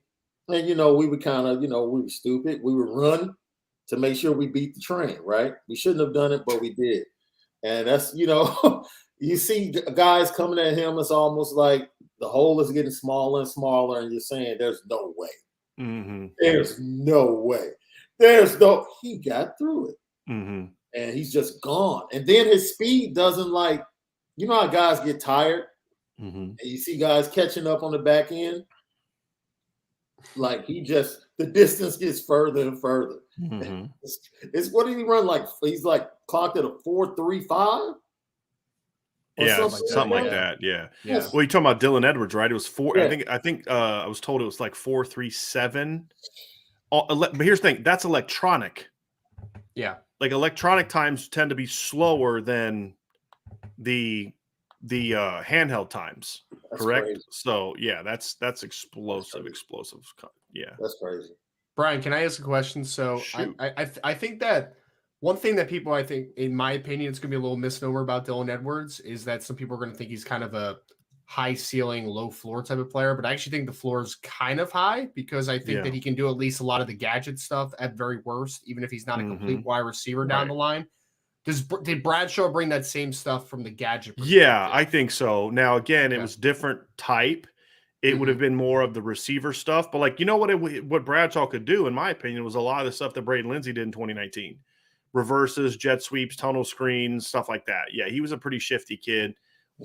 Tremendous return man. And that's the other thing, too, about Bradshaw and Edwards where they're similar is if Dylan Edwards never plays a meaningful snap on offense, he'll be a dynamic return man. And that's what I say, his floor to me is CJ Sanders. That's his floor. Because CJ never really did a lot on offense. He had 24 catches one year. But that kid was a dynamic return man. I mean, I think in 2015, that Stanford game in 2015, it's like he really set the tone for Notre Dame because Stanford took that opening drive and went right down the field, and Notre Dame could do nothing about it. And Notre Dame's offense didn't step on the field until the game was tied again because C.J. Sanders took that next kick 95 yards back to the house. Remember in 2016, he had that kick return taken against Michigan State for a touchdown that got called back. But I think he had 4 touchdown returns during his career, if I remember correctly. I'm going to look that up here real quick.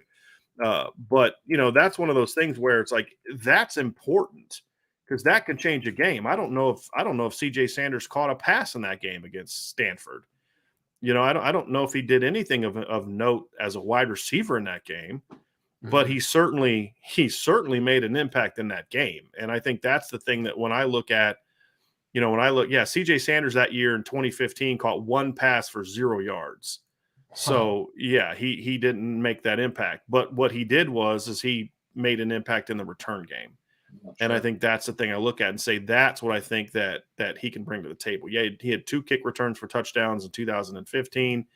He had, I think, another kick return for a touchdown, 2 kick returns for touchdowns in 2016. He had one against Syracuse. That's right. I forgot about the one against Army. I do remember the Syracuse one.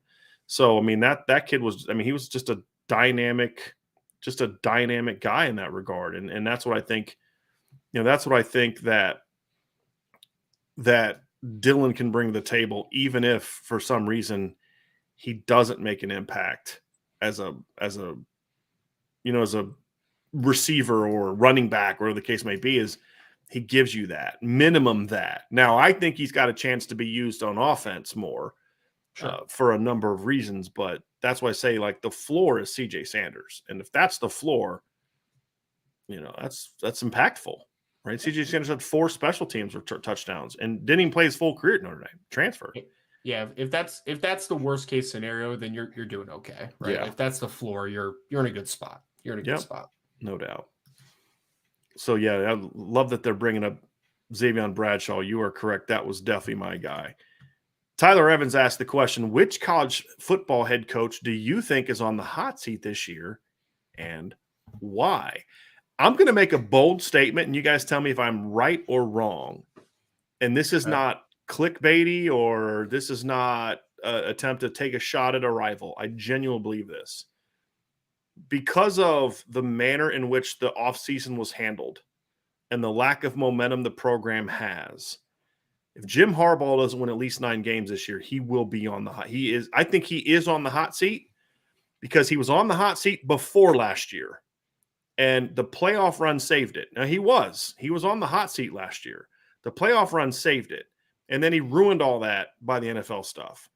The fortunate thing is he's got a really soft schedule this year in the non-conference, which should help him. But I think that Jim Harbaugh could be on the hot seat. Now, the caveat is there's been a change of leadership in Michigan, and I'm not sure how that's going to go. I think there's like an interim president now because the previous president got fired. He hated Harbaugh. If that guy was still at Michigan, he would definitely be done after this next year. No, that guy just hates football, and Jim Harbaugh, is Mr. Michigan. So a football coach. Yeah, right? yeah. So that's one. Do you guys first of all, tell me what you think about that, and then also some other coaches that you think are on the hot seat this season? I mean, I think in a vacuum, you should be right. I mean, it hasn't been up to standard in a large enough capacity. I think that you just look at a Jim Harbaugh and say, like, you should have complete job security. I don't know why, Brian, but I just don't buy it, man. I just think that I think it is the Michigan man lore. Like, I think that we're more likely to see him resign at some point than him be fired, if that makes sense. But would it be let me ask, are you referring to just him deciding to leave, or are you referring to like a forced resignation? Because to me, that's kind of the same thing. I think it would have to get bad this year for it to be a forced resignation. I don't think it's like if 9 wins happens, I don't think it's a 4. Like I don't know. No, if he wins 9 games, he's fine. He's fine. What if it's 8? Do you think then? I mean, with that schedule, that's bad. Yeah, okay. That's bad because that schedule is. If they go 8-5, they lost at least 2 games that they have no business. Because Michigan's got a good roster coming back. They really do. They do. Mm-hmm. So if they lose more than 4 games, that's a really bad season. Especially with that non-conference. I mean, there's like Hawaii, Colorado State, and UConn. Yeah. That's embarrassing. That's a terrible non-conference schedule. So again, I think that because I really like how he bungled this off. I mean, their recruiting class is trash. It's awful. And a big part of it is you lost Gaddis, you lost your recruiting guy, but then also your head coach basically was telling people he was leaving.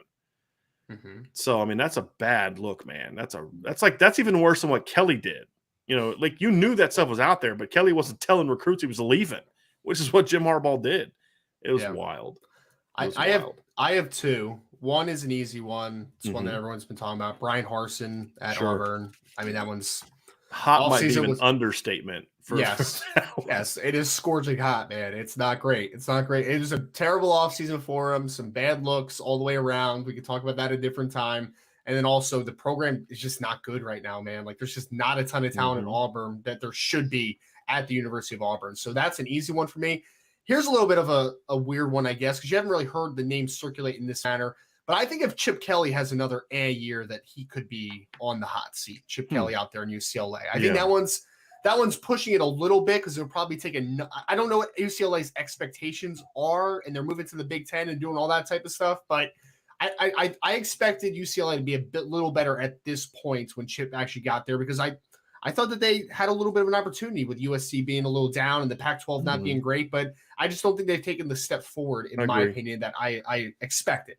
And they had a good year last year, solid year last year, but not getting to play in a bowl game hurt them because it prevented them from potentially having like a 9th win, which would have been nice because I think they'd have a shot to beat NC State, but. To your point, Ryan, their roster should have been better than 8-4 last year. I mean, losing 100%. To Fresno, losing at home to Arizona State, like those to me completely overrid the LSU win, right? Yeah. Or pounding USC last year. I mean, it just, and he lost Justin Fry, which I think hurts. But yes, I would, and the recruiting has been kind of as well. That's just a roster. I remember last year, I think I was on a show where I predicted that they could win 10 games last year just because they I should thought have. they had enough. They should have talent. flipped and beat Arizona State and Fresno State at home. I'm sorry. Yes. That's just, like those are bad losses, really bad losses. Anybody else that you would have, Ryan, before I kick it over to Sean as far as on the hot seat? Because I got definitely a couple guys that to me are on a lot of my. I mean, there's a lot of turnover this last offseason. Like the fact that nobody's talking about Washington's coaching turnover, like that's a big program, and like nobody talks about it because you had LSU, Notre Dame, you had Florida, you had all these, USC, Oklahoma, all these major blue bloods changing head coaches that people aren't even talking about. Like the fact that we saw like a change at like Washington. But anybody else that you'd have on there?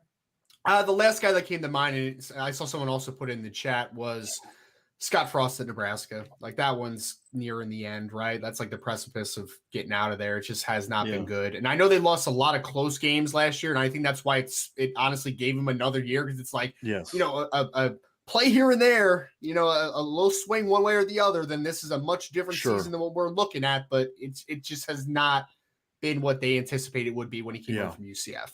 Yeah. Sean, you got any? I got a couple. I'm curious if you guys mentioned some of these. Nebraska was one of mine, Ryan. Like I don't care if you had every game you lost was by 1 point, you still lost 9 freaking games. Now, Sean and I talked about Nebraska last Saturday, and we both think that they got a legit shot to win the West, but they've got to be in that conversation this year, or he can't justify keeping his job, in my opinion. Yeah. Like he really can't. Sean, who do you got? I have 3. Okay. I think Loxley at Maryland. Okay, that's a good one. Possibly on the hot seat. And then 2 guys that should be on the hot seat. I don't know how hot their seats are, but James, this is a make or break season. We talked about the schedule for Penn State and how it fares and the talent they have. If James Franklin goes 8-4, it's like, okay, dude, like it might be time. It might be time to make a change. David Shaw needs to be on the hot seat. Yeah. He needs to be. And I know Stanford might be super comfortable with him, but he's tremendous when he's covering the draft. I'll say that. Right.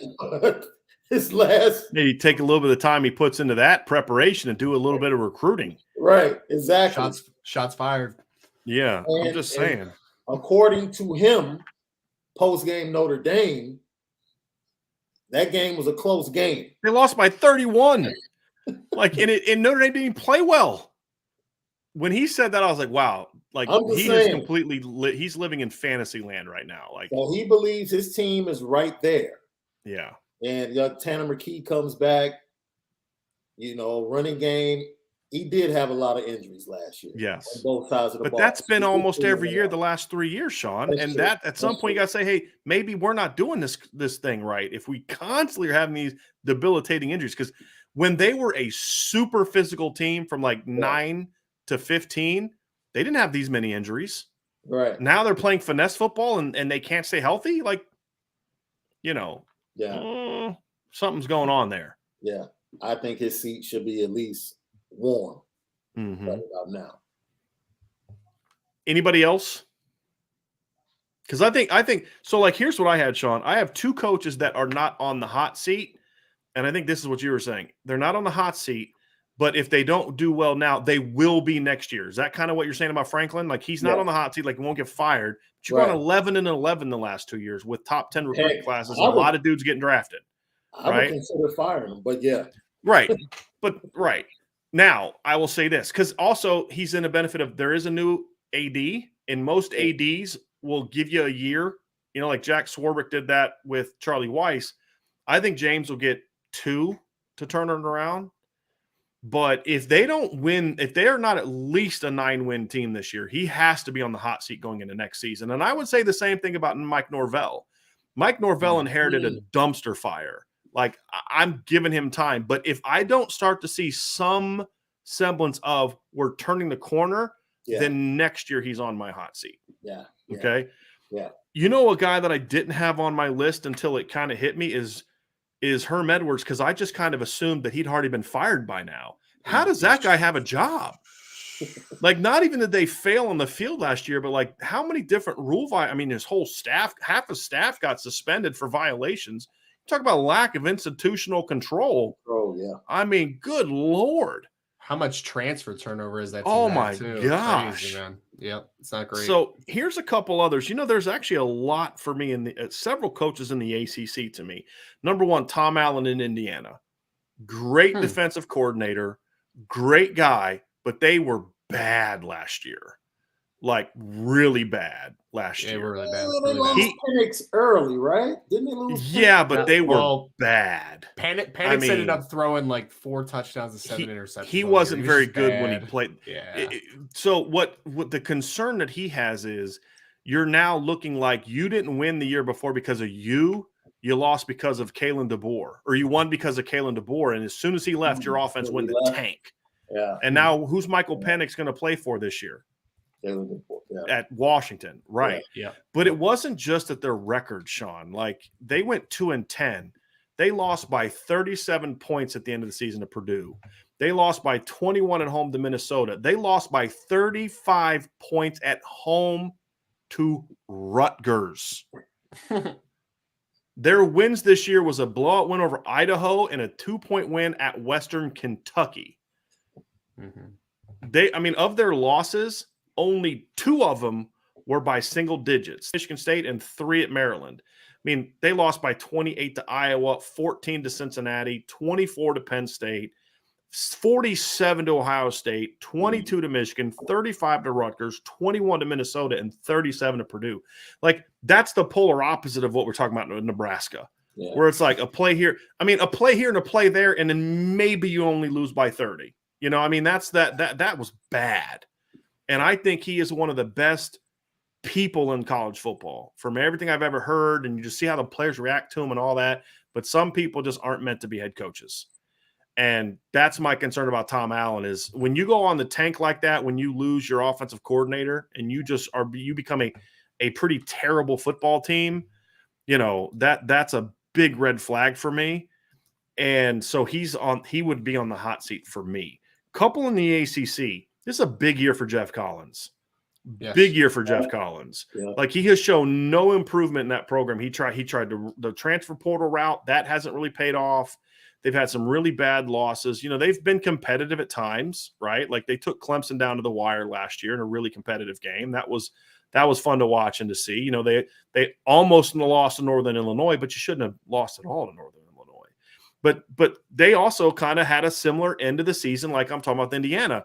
You can't like here's Scott Frost's saving grace. Your worst loss was a 9-point loss, margin of victory. Then your most embarrassing loss, I would argue for Nebraska, was just getting completely outplayed in the opener by Illinois. And it was only an 8-point game, but they scored a couple times late. What? Be nice. I am being nice. They thoroughly got outplayed by Illinois in that game. Don't talk about my line. I'm giving them credit. They had guy. The most convincing win over Nebraska. It seemed like there's no way they should have lost to that team. No, I'm saying no, Mr. Sensitive, Mr. Sensitive. It was a game that wasn't as competitive. Like that was not an 8-point game. True. And so, but the rest of them were games where if they could have done this or that, like they were in every game in the fourth quarter, every single one. Yeah. Whereas you look at Georgia Tech, and what the final the score, they played Georgia and Notre Dame to end the season. Do you know what the combined scores of those two games was? It was like 45-0 and 35-0, something like that. Right? 100-0. Well, to get because Notre Dame beat them 55-0, and Georgia beat them 45-0. Got it. Yep. And and then you lost by 31 to Pitt. It just. And then you watch them just thoroughly dismantle North Carolina, and you're like, there's clearly some talent there. Yeah. They're just not coached well. And it's not everybody's meant to be a head coach. If they don't, they've got to be a bowl team this year, or he's got to be done. You replaced a guy that was going to bowl games consistently in Paul Johnson, and you can't use the whole option thing anymore. You're far enough removed from that. You can't use that excuse anymore. So to me, they're on the hot seat. And here's another one. How is Dino Babers not on the hot seat right now? Like they have been bad since 18, right? I don't know if he's on the hot seat now, but he's at least got to be another non-bowl season away from at least being on it, right? What has Dino done? Like Syracuse is not the kind of program with their tradition. When you go back to, Paul McPherson at quarterback and Marvin Graves and Donovan McNabb, like a one good 10-win season doesn't warrant like what it does for Pat Fitzgerald at Northwestern, right? Mm-hmm. Like, I'm sorry, Syracuse should be a little better than that. And they have been downright bad in recent seasons. So I'm really curious about why Dino isn't someone. Is it just because nobody cares that he's not on the hot seat? Because the other thing too, Sean, and respond to this after, but I just make this point. The problem is they have so deteriorated offensively, and that's supposed to be his strength. That's right. They've been pretty mediocre to bad on offense the last 2 years. So when you're not even good at what you do, that's a big concern for me. Yeah, his former quarterback is probably going to be the starting quarterback for my Fighting Illini. Okay. Yeah, Tommy DeVito, right. That's right. But he is, from everyone, I've worked with several people that are alums, and he's really they liked. like him. Yeah. The administration loves him. The community loves him. His wife is very active in the community. So they're really strong ties, and they've set up good root. So, it might just take a catastrophic season, maybe like 3-9 or something like that, to force the administration's hand. Because if he's anywhere around 500 or sniffing a bowl game, he more than likely he's going to keep up, keep his job. And actually coming back this year, they have high expectations offensively because of the skill position. Right. You got Sean Tucker coming back. You've got Garrett Schrader's a really dynamic runner. You've got a decent O-line coming back. You've got one of the better cornerbacks in the ACC coming back. So I do wonder, however, it just sometimes I feel like, do some schools like Syracuse accept, hey, here's who we are as a program. We're never going to beat Clemson. We got a guy that does it the right way. He graduates his players. The kids try hard. They're involved in the community. Does there come a point in time where an institution says, you know what, there are some things that are more important than winning? Especially now that the TV deals are so locked into where we're still going to get our money, whether we're 0-12 or, obviously there may be some losses from an alumni donation standpoint, but is football really the alumni donation driving entity that the basketball program would be? I don't know. I don't know the answer to that, but maybe that's why he just never hears his name mentioned. And that's the thing with Tom Allen, is everything I hear about Tom Allen, same thing, like really good guy. It's just, but you're paid to win football games at that level, and they're just not winning football games. How many programs really, this is a question that's always asked in other professional leagues. I wonder if it applies. I'll be interested in hearing what both of you think. How many presidents really want to win the national championship? Not head coaches, not athletic directors. Yeah. How many presidents really want to win a national championship in football? Well, I feel like everyone wants to win, but Yeah. I think your question is how many are like tangibly have it set as a goal, right? Like that's what you're asking. Yeah. Well, that's the expectation, right? That's better. Right. Ryan, that's perfect. Yeah. Perfect. It's tough thing to answer. I'd say I think you could argue there's about 20. I think so?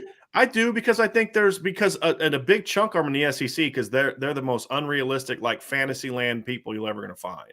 Look, Clark Lee. yeah, like, well, why haven't you won a title? It's like, because I coach at Mississippi State. It's like, I feel like there's some people like, A&M. Like, here's a question for you. What has Jimbo got to do this year to not be on the hot seat next year? Because what has he done at A&M? He had one good season where he only played SEC teams, and then beat North Carolina when they had half their roster not there. They're a preseason top 10 team last year, went 8-4. They're a preseason top 10 this year. If they go 8-4, 7-5 again, you're like, dude, what's going on here?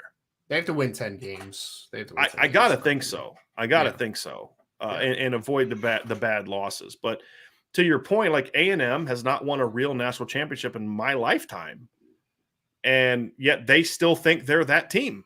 They still think they're that kind of program, and so I bet you could get there. That 10. Well, I haven't looked at their schedule, but I can tell you one game they're not going to win. Oh gosh. Yeah, that game in Tuscaloosa is going to be a bloodbath. So what's that? 11 chances to win? I don't know what the rest of the schedule looks like, but I'm going to actually look up the rest of their schedule. He's got the bowl game too, Sean. All right. Right. Okay. Right. We got a shot there. Yeah. We got 10 out of 12. 10 out of 12. Here's who A&M plays this year. They open up this really brutal start to the season against Sam Houston State. Then they play. Hey, Sam Houston State won a championship last spring, right? Sure. And then they play App State at home. Then this will be a good game. They play Miami at home. And then they play Arkansas in their traditional game in Dallas or Arlington, but that game's always played on a neutral field. Then they're at Mississippi State, at Alabama. They got to be 5-1. Yeah, they could lose that Arkansas game. Between Arkansas, Miami, and Mississippi State, I see them losing one of those games. I like Arkansas. They're trending in a good direction. Well, they beat the crap out of Texas A&M last year. It was 20-10. But if KJ Jefferson doesn't go down in that game. Right. Because they were steamrolling A&M up to that point in time. Yep. So steamrolling them at that point in time. And then they come out of the bye week after Alabama, and that's their second loss. And then they're at South Carolina. That's not going to be a cakewalk this year, I don't think. Home against Ole Miss, home against Florida, at Auburn, home against UMass, home against LSU. So if they can come out of the bye week with 1 to 2 losses, they'll have a decent chance to be a 10-win team in the regular season, just on talent alone. Because at South Carolina, home against Ole Miss, home against Florida, at Auburn, home against UMass, home against LSU. How many of those teams are going to have a better roster than what Texas A&M is going to field this year? UMass, obviously. Correct. Yes, the mighty Minutemen. So, how do you not win 10 games with this? They've had 3 straight top 10 recruiting classes, including the greatest recruiting class ever last year, allegedly, because they signed 8 defensive linemen and 1 linebacker, because that totally allows you to put a team on the field. By the way, hey, you know what's something I thought about? The minute Notre Dame gets a quarterback in this class, their recruiting class will literally be able to field a starting 11 on both sides of the ball. Yeah, because they have 2 defensive ends, 2 defensive tackles, 3 linebackers, 2 corners, and 2 safeties in the class right now. Offensively, they have 1 running back, 3 receivers, 1 tight end, 5 starting offensive linemen. Mm-hmm. So they're a quarterback away from having it. That's the balance you talk about. Texas A&M last year signed 8 defensive linemen and 1 linebacker. Yeah, it's highly ranked class with a lot of guys, but you know what? They can't put a team on the field. So, whatever. Unless you're going to go to that new 4-1-7 defense or 4-1-6 defense. So it is the passing era. That's true. we're just in dime all day. So seriously, I got to get your guys' thoughts on. Oh, go ahead, Ryan. I was going to throw one more name out there that just kind of popped in my head as far as a hot seat guy. Eli Drinkwitz out of Missouri is a guy because, and let me paint the case here, Brian. Ready? So he came in, he was at Appalachian State, did a good job at App State. I think his last year he was like 12-1 at App State. He comes into Missouri during the abbreviated season. They end up playing 10 games. He goes 5-5, which was an improvement in his first year. Last year he goes 5-7, so not quite the season that I think they were expecting. They are in the kind of they went 6-7 real quick. 6-7. 6-7. My apologies. Yep, 6-7. Lost to Army in the bowl game, which is not a great loss there. But why I say this is a couple layers. One, I thought that they were kind of in that middle pack in the SEC, where with the Kentuckys of the world, the Tennessees, the Arkansas were like, can Missouri be that next kind of jump up team? And they fell flat against all 3 of those teams last year. They lost to Kentucky by 7. They got destroyed by Tennessee 62-24. Right. And they lost to Arkansas 34-17, which then was capped off by the Army loss in the bowl game, where they were also fighting at the end of the game. Right. And kind of an ugly scene. And I will tell you from a NFL draft note for a second. 1, Missouri's pretty talented. Yep. Then 2, Brian, I don't know if you heard this, but there's a little insight for people out there. A lot of scouts were very upset with Missouri last year with game visits and just campus visits in general, because apparently they were not treated very well. So there's a lot of toxicity apparently happening in that program. Yeah. So that's more of why I think it's if you have a below 500 season, if you're Missouri this year, I think Drinkwitz could be in some problems there. 2 things that hurt him. I didn't hear that, so that adds a layer. That's where you build a bad reputation, and that hurts your kids. That stuff hurts your kids. Two things that hurt him last year. The Army loss was bad. The Army loss plus the way they lost was bad. You go 7-6 with some of the losses they had a nice one over Florida. But the other part is it means something when it's one thing to lose. It's another thing to get blown out consistently. And that was the thing, is they just weren't competitive in some games. Those are the two things. The one thing that I think helps him is they're coming off of a really good recruiting class, And so if they can at least be a bowl team again, like just repeat what you were last year, I think that might get him one more year, because he'd only have 3. And then one of the years was the COVID year. So I think if they can at least be a bowl team this year, I think that gives him one more year. Because usually when you recruit well, people say, hey, let's let him get to that, at least see what he can do with that one recruiting class. And, but I think it is a thing where the only way that I think he would get fired this year, just my opinion, Ryan, would be is if they just like tank. Yeah. Like 4-8 or 5-7, but get blown out a bunch. I think, and then the recruiting class falls apart. I think that's something that could hurt him too. I'm envisioning, because they took a step back last year, so I'm envisioning if they go 4-8, 5-7, that's kind of the disclaimer to it. If they go 8-4, then this is a moot point, right? Like that's a step in the right direction. And I don't know if I necessarily took a step back. I mean, I think they were the same team. They were 500 in the regular season the year before. They were 500 last year. They just lost the bowl game. They didn't play in a bowl game the year before. So I mean, I get what you're saying, but that's the same. That's not a whole lot different than. I mean, staying the same mediocre is not exactly like a ringing endorsement for me keeping my job. That's fair. I just think that they have a lot more talent on that team than a 6-7 team. I mean, their quarterback transferred out of Indiana. He regressed. He really regressed. I liked him the year before. I was like, wow, like the game he had against Georgia as a redshirt freshman, I was like, oh, this kid can spin it a little bit. You lose him, you lose those defensive backs the alley, what was his name? Caleb Evans that almost went to Notre Dame, who was a drafted player. You had the running back last year who was a 1,600+ yard rusher in his lone season, and he was drafted as well. You have 2 offensive tackles that are on NFL radars. You have several defensive linemen that are on NFL radars, and yet you weren't a very good team, right? So that's why when you add all those things together, it's not purely an on-field reasoning for why I think that he could be on the hot seat. It's more about everything kind of together. Yep. Sean, anything else to add to that? Anybody else kind of pop in your head as guys that are on the hot seat? I think we kind of got. No, Ryan. Got to those. Ryan has me rooting against Missouri this year. Yeah, I can't stand people like that. No, that opens up St. Louis even more, right? Yes, because Sean, what bothers me is I hate, and this is part of my frustration with the previous head coach at Notre Dame. I can't stand when people don't do things that they are in control of. You can't control what admissions does. You can't control. I mean, there's all types of things. You can't control what kids decide and all this kind of stuff. But what you can control is how you treat people. That is 100% in your control. How you treat people, how you go about your business every day. Do you demand, professionalism and respect and things like that? I don't care if you go 0-12. And that is the thing, is like how you treat people. It to me says a lot about you. And to me, that is just, I can't stand coaches like that. Like that's not acceptable, because that has nothing to do with your facilities. That has nothing to do with your admissions department or your donors or anything else. It's just about you think that you're here and everybody else is here for some insane reason. And, like the fact that you would not treat NFL people well, like that just tells me you don't really, at the end of the day, don't give a rip about your kids either. It's all about you. 100%. Like you should want those people to feel like I love, because in the scouting world, man, I love going to that school. They treat me great. They put me up. They give us lunch. They give us access to all their film. They let us meet with the kids, and they really open it up and makes it easier for me to do my job. I love scouting that school. Then there's like, oh crap, I got to go to that school again. I hate going to that school. That's a truth in scouting, and we all know it. Yeah. Brian, we talked about a school out west that's a little bit of a dumpster fire, Arizona State. I will tell you this for 100% certainty, and this is out there if you want to find it, so I don't have to be like, don't have to hide names or whatever. A defensive back coach that was at Missouri last year left voluntarily this offseason to go to Arizona State.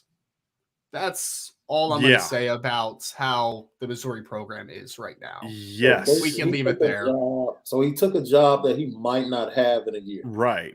Just to get out of Missouri. That tells me their head coach is just not a very likable person. Yeah. And I was excited about him after the 5-5 season because I was like, Missouri was bad before that. I'm like, okay, they had a little bit of life, and then I hear all this. And they had some really good offenses at App State, like really well designed, well schemed offenses. I can't stand stuff like this. I gotta get your guys' opinion on this next one. This is from Tavis McKay. Rumor mill question. This was on ESPN. Bowl games being moved to the first game of the season to encourage better non-conference scheduling, especially since the main bowl games would remain. What are Irish Breakdown's thoughts? Are we rewarding teams for not playing? It's not even about rewarding. It's just making the first game of the year be bowl games, and you just have matchups. We're gonna no. So Bowl games are like it's a little sacred for me, honestly, and it's kind of like a holiday thing, right? It's like, oh, we're around Christmas now, and it's a reward for what you've done. Yeah, exactly. That's why I get sick of ESPN. Like, oh, shut up. They don't matter to you and your ratings, but they matter to these kids who get this one last chance to play together and this chance to go. A lot of these kids don't get a chance to travel and go on vacations to places and things like that. This is a chance for them to do all those things and their families to do it. So I get so sick of that. But this is such a stupid idea, Sean. Are you on the same page with us, or are you going to have a different argument for this? No, it sounds like I'm thinking like ESPN, since I was there. Right. It sounds like a money grab. Yeah. This is driven by money, and you figure that the bowls are losing some of their luster on the back end because of you. So if ESPN we move them to the front end, and everybody's coming in undefeated with high expectations, then we can sell it a little bit better, maybe get more corporate involvement, more money. Right.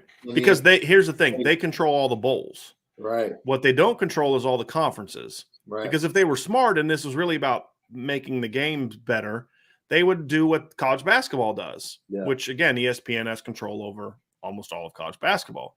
And that is, have your first it should be the second week. The second week of every season is the Power Five setting up other games against other Power Fives, right? Like, hey, the Big 10 versus Big 12 challenge, and it's the ACC versus the Pac-12, and then the SEC versus the Big 12 or whatever. And you can rotate them every year, and you can schedule. And you say, hey, look, here's the matchups we're going to set. And you'll find some sort of, I don't know, cool thing. You say, hey, look, we'll schedule it, 2 years out. We'll kind of schedule it of the matchups of the, this ranked opponent from this conference against the best of that conference or something like that. The first and the third of it, both leagues play each other. So, I mean, something. You can do all types of different things with it. But they won't do that because the Big 10 is on Fox, the Big 12 is on Fox, and, it limits what they can do. But that's what I would much rather see than some nonsense of bowl games. Make it a, ACC. I mean, the Big 10 versus ACC challenges are still great TV in basketball. I love those things. Yeah. And then didn't the Big 12 and somebody else sign one this year, like the last couple of years? Big 12 SEC. There you go. I mean, those would be what I want to see. All these conferences have rivalries. Yeah. Like let them go play, let them do something to play each other or something like, I don't know. Like there'd be all types of different things that I would think would be more fun. Or maybe like you put the East versus the East, or the, in the different conference, you do some kind of thing. Cause there's 5 Power Fives. I mean, there'd be something you'd have to, do differently, or maybe, there's different ways to go about it, but I think that'd be a lot of fun. I think that'd be a lot more fun than flipping bowl games to start the season. Like, what kind of nonsense is that? Like, only an entity like ESPN would come up with something like that. Like, is that just for the participation stuff? I guess, is that like, kids sitting out for NFL draft stuff, and I don't know, teams not playing for whatever reason, right? Well, that's a COVID thing. I mean, that's a stupid COVID thing. But like the kids sitting out bowl games, I'm against that. But I'm at the point now where like, use it. Like, as a coach, like, fine, you don't play, it's all good. This gives me 15 practices to work with my upcoming sophomore who's going to take that kid's job next year.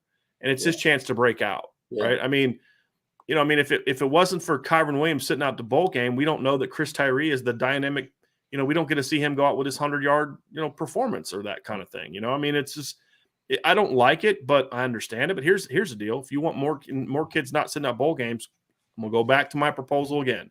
Tie the bowl system into the playoff. You don't pick your 4 until after the bowls are played out. That's what you do. And that's how you make the bowl games matter. That's fair. John A1 says, was mentioned practice was longer, or practice's lengths regulated by the NCAA is the length of a big change from the past stat? Yes, it is longer.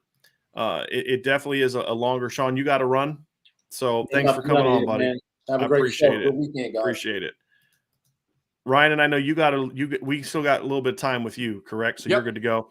Yep. John, you are only allowed a certain amount of hours into practice. And what Notre Dame was in the past was not Notre Dame was what I was told was not getting to the full number of allotted hours. They were under all the time.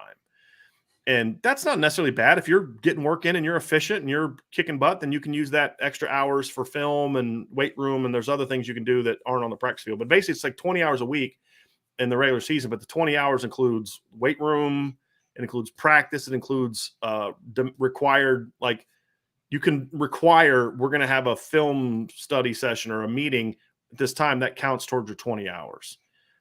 So now kids can meet on their own, stuff like that, but you can't require more than 20 hours in a week. So it is regulated. There's a little bit looser in fall camp because there's no school, but there are limitations to it.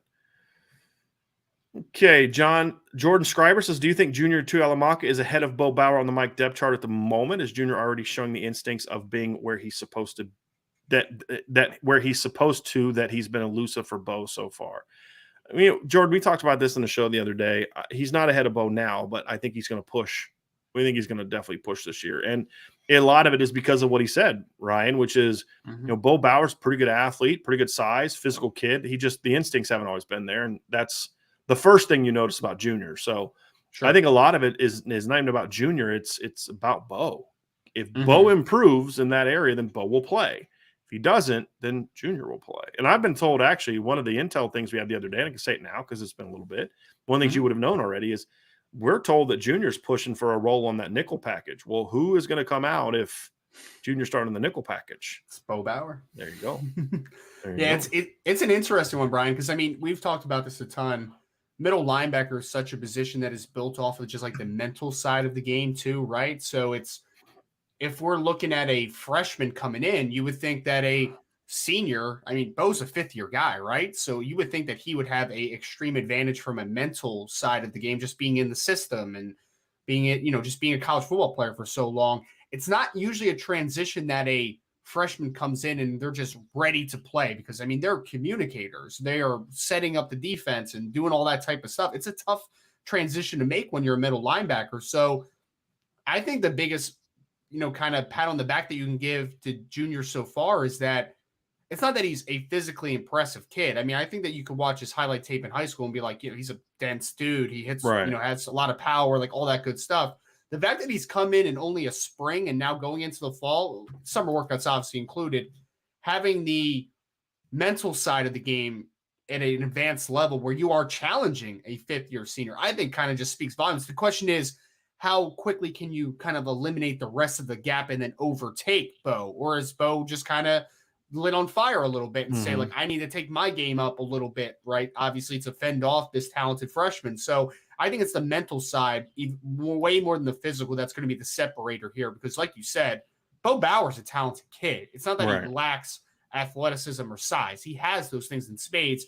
It's just that, fortunately for the Notre Dame staff, Junior Tuihalamaka came in right in the spring practice, and from the second that he got there, it was like he's assignment correct, and he understands the game, and he's doing those little things that separate middle linebackers. We have a super chat from AST12321. He says, do you think Ohio State will be ready for Tyler Buchner as a gifted passer, or do you think their game plan will be based on 2021 film? I'll say this, Ryan. If they are a good coaching staff, they will have at least a little bit spent time watching Tyler Buchner in high school. Sure. If they're a smart coaching staff, they will understand that he had a role last year. And they'll see at least some of the things that he did look, he did some things as a passer last year. They're going to say, hey, we got to be prepared for that. This kid throws a pretty good outside go route. We got to be prepared for that. Will they be prepared for him to sit in the pocket and do all the things that Notre Dame hopes he's going to be able to do? I don't know. I don't think so. I think that, but that's what makes it hard is even if they are, it's still hard to defend it because if you're prepared for that, then it makes it harder to stop his running. If you're prepared for his running, then it makes it a little bit harder to prepare for the passing. That's why it's so important that perimeter players step up, right? So what we talked about in the questions podcast you and I did the other day, Ryan, is like if Tyler Buchner's a dynamic runner and your run game is really rolling and teams have to defend that, their answer to that is going to be to condense the box. if your outside guys are making plays, and that really hurts people. Yep. And so it's kind of one of those things where it's really hard to it's like there's defensive coordinators that have stuff like, I know, like, I'm a smart coach and I know this play will stop what Ohio State does with this or what Alabama does with this. But do you have the players, and then, okay, but if you do something to stop that, you can't also stop this. And that's what makes it so difficult to stop those great offenses. It's not that coaches aren't smart enough to figure it out, and it's not even necessarily that they just have way better players. That factors into it. But it's hard. If you're a balanced team and you're explosive running and passing, it's hard to defend that. It really is hard to defend that. And that's why Notre Dame has had issues defending good run throw quarterbacks, even ones that aren't great, like Jawan Pass and, guys like that. It's just like, and when they have stopped those guys like Bryce Perkins a couple years ago, they did it by just dominating line of scrimmage. Well, I don't think you're going to be able to do that to Notre Dame this year. I agree. And go ahead, Ryan. Oh, no, I was just going to say, I mean, I agree completely with your sentiment, and I was just more reaffirming the fact that I don't think that Ohio State is going to look at last year. I mean, they're going to look at last year's Tyler Buchner film that they have, but there's a natural maturation that comes with playing the game, right? Like, you're not preparing just for what you saw as a freshman. Like, you're going to prepare for what you think the best version of a Tyler Buchner is. And to your point, it affects multiple layers of the offense. It isn't just about the gifted passer conversation, right? It's what he does in the run game to your degree. How does it affect the box and the numbers game and all that great stuff, right? So I think that you are preparing for the absolute best of what you envisioned for it to be Tyler Buchner, because if it is any less than what you're expecting, then you're adequately prepared. Like you prepared effectively at that point if he is worse than what you prepared for. So Ohio State has good coaches. They have smart football guys. They're not going to be blindsided by the fact that Tyler Buchner's a dual threat talented player. I'd be shocked if they're thinking he's going to be what he was last year. I just look, Jim Knowles hasn't been around football this long to be in that situation. I'd be surprised by. Now, we've seen stupid things before. That one would surprise me a little bit because he's a vet. That would he's be been very around. Stupid. He's been around. Yes. Yeah. I just don't see it. Now, will they be prepared for the specific schemes that Notre Dame will use with Tyler? That'll be different because that's how you can maybe catch him, because, what Tyler's going to like throwing is not necessarily going to be what Jack Cohn liked throwing. Sure. And so, they've been able to catch some things there, but they're not going to be like, I don't think, like 9 in the box, like this kid can't, they're not going to, it's not like they're thinking they're going to go prepare to stop a triple option offense, right? Or Notre Dame's version of a triple option offense. I'd be surprised by that. Yes. Tony Shea said, did you see any kickers? Tony, we did answer that earlier, but I did want to at least pull this up and thank you for your super chat. We're a chance to get that. They did punting today, so there was not specialists like the place kicking. They were off on another field working, so the guys didn't get a chance to see that. But like I said, I did want to thank you for your super chat. Corey D with a super chat. Thank you, Corey, for that. He says, starting wide receivers for Notre Dame, Jaden Thomas, Lorenzo Styles, and Avery Davis, with Lindsey coming off the bench. You agree with this? And 2, you expect this to be a blitz-happy defense. Let's take the second one first because it's easiest. No, I don't expect this to be a blitz-happy defense. There's nothing in Marcus Freeman or Al Golden's background that makes me think that they would be blitz-happy. Will they have pressures? Will they bring pressures? Yes, they definitely will bring pressures. But blitz-happy, no. A lot of movement up front, I would anticipate, right? Like a lot of guys twists. I would expect a lot of slanting. Like I would expect, and that. I would It's going to be aggressive. But not I would expect a lot more stunting than blitzing. And what that is stunting is essentially you're replacing somebody that's doing something else. So, or slant. So like Ryan, if they do we'll do a simple one, a full weak side slant where your mic then stunts off the edge. It's more of a run stunt that can also open up some opportunities in the pass game, right? Because the best run stunts are those that also present opportunities to get after the quarterback and if they pass. I think you may see things where the Viper drops into coverage and they bring the will on a blitz. But that's a stunt, not a blitz. A blitz to me, and how I define anybody extra, right? Exactly. That's how I define a blitz. Am I bringing more blockers than you have? And I would even say even more so. I think a blitz is defined by, am I bringing more blockers than you have at the line? I'm not getting technical where it's like, well, if they keep the back in, then you need 7. I don't really count that. It's basically, are you bringing more than 5? Is a blitz to me, but inserting a Mike linebacker into a gap in the run game is more of a stunt than it is a blitz. I think we'll see a lot of that, Ryan. Yes, and we'll see some zone fires, which are blitzes. But because the other thing about a blitz is I would also define a blitz, and at least how I did as an offensive coach, is if you overwhelm me from a side, even if you only bring 5 guys, but you overwhelm me from a side, I would count that as a blitz because you're bringing more than I have to block. But even though your overall numbers, so it's a little bit, and every team is going to treat it differently. It just depends on how it affects you and your pass blocking schemes. Sure. But I don't expect them to be blitz happy. Starting wide receivers from Notre Dame: Jane Thomas, Lorenzo Styles, Avery Davis with Braden Lindsey coming off the bench. I mean, we'll see. Possibly. I mean, we've talked about this like with Braden Lindsey, and at times, like if he starts, that's fine. If he doesn't, I don't care. It's his reps are going to be the same. He's going to get the same number of snaps.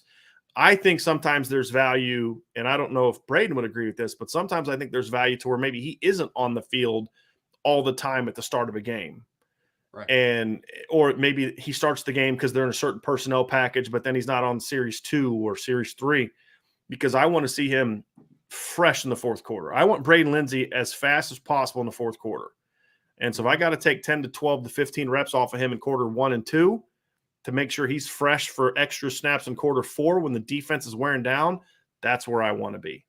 So I'd be fine with that. I'd also be fine if they had Braden Lindsey in the starting lineup and Avery Davis on the bench, or Lorenzo Styles coming off the bench, or Jaden Thomas coming off the bench. It's just give me my best rotation. And here's the reality too, people. If you go back and look at Notre Dame over the years, they don't ever have the same starters for every game because sometimes they're in 12 personnel, sometimes they're in 11 personnel where it's a different lineup because they're trying to accomplish something different. You're going to see different guys at different times. Jaden Thomas is a very interesting player, though, man. He's the guy that I think last time we talked about the wide receiver position, I think I called him an enigma. Like, I didn't know what to expect from him. I mean, it's only one practice, but good start, obviously, for him, potentially getting that W position. So we'll see.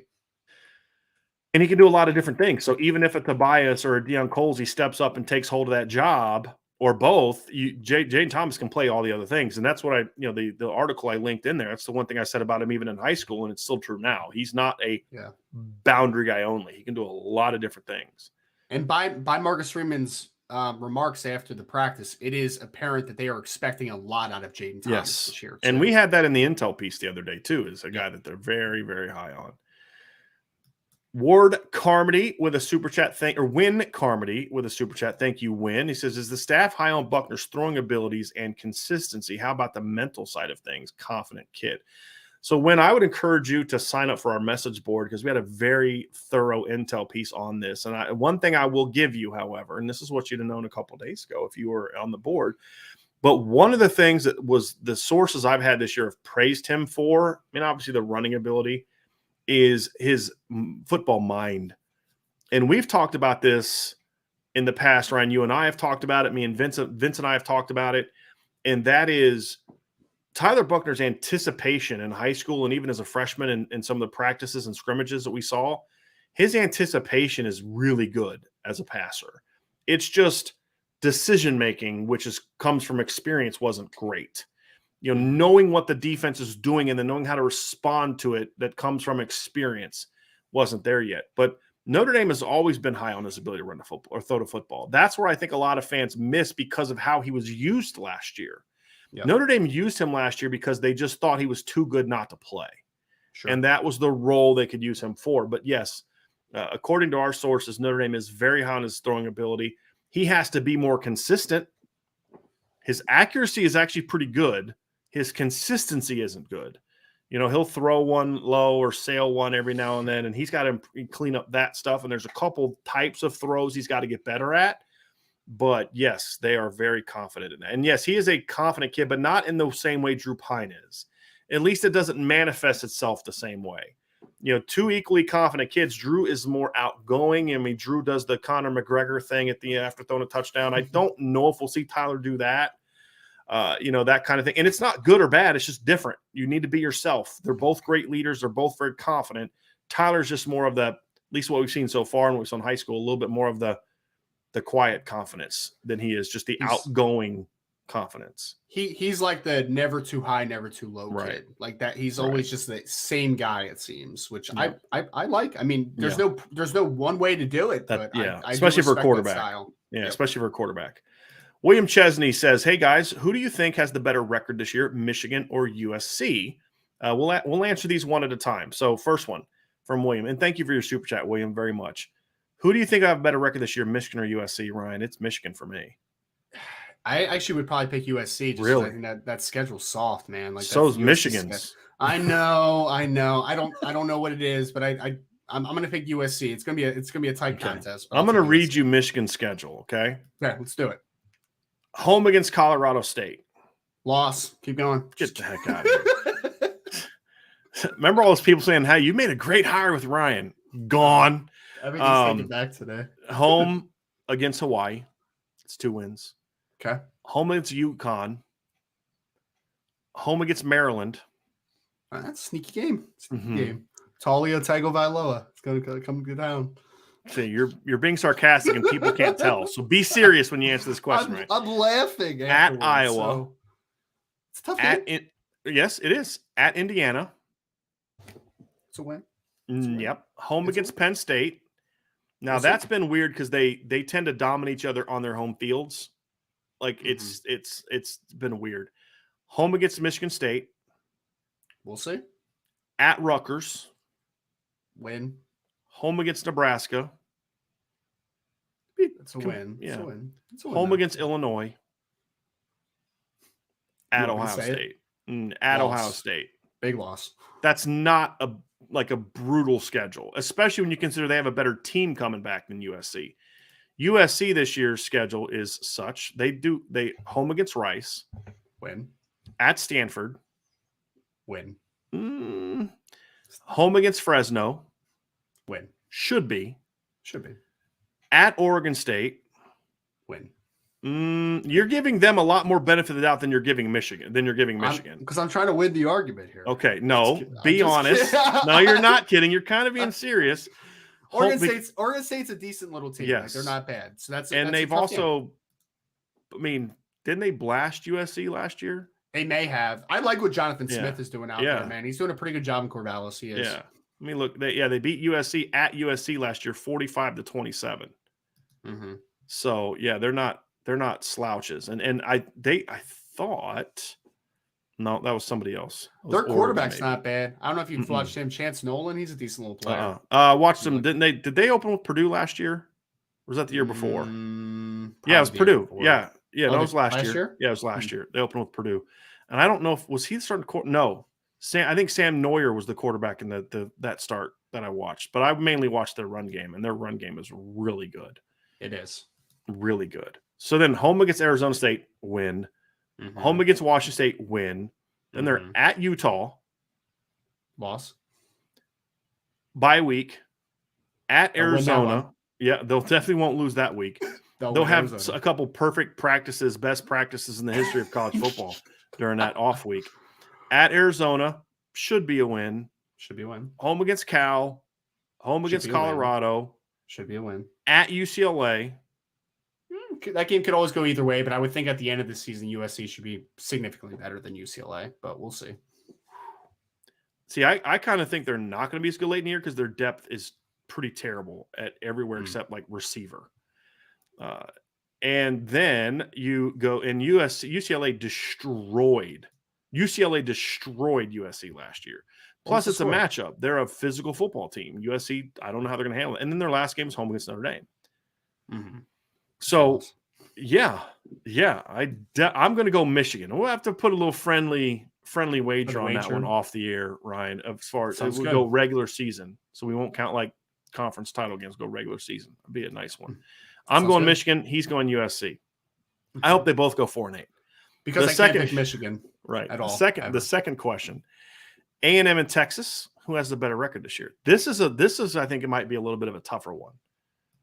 I haven't seen Texas's schedule. I know A&M's got an easy schedule though, don't they? They have a pretty easy one. I mean, they're in the West, so I mean, it can only be so tough. But like we went through it earlier, they play Miami at home, play App State at home, then they're versus Arkansas and Arlington, then they're at Mississippi State, at Alabama, bye week at South Carolina, home against Ole Miss, home against Florida, at Auburn, home against UMass, home against LSU. So their second half is much easier than their first half.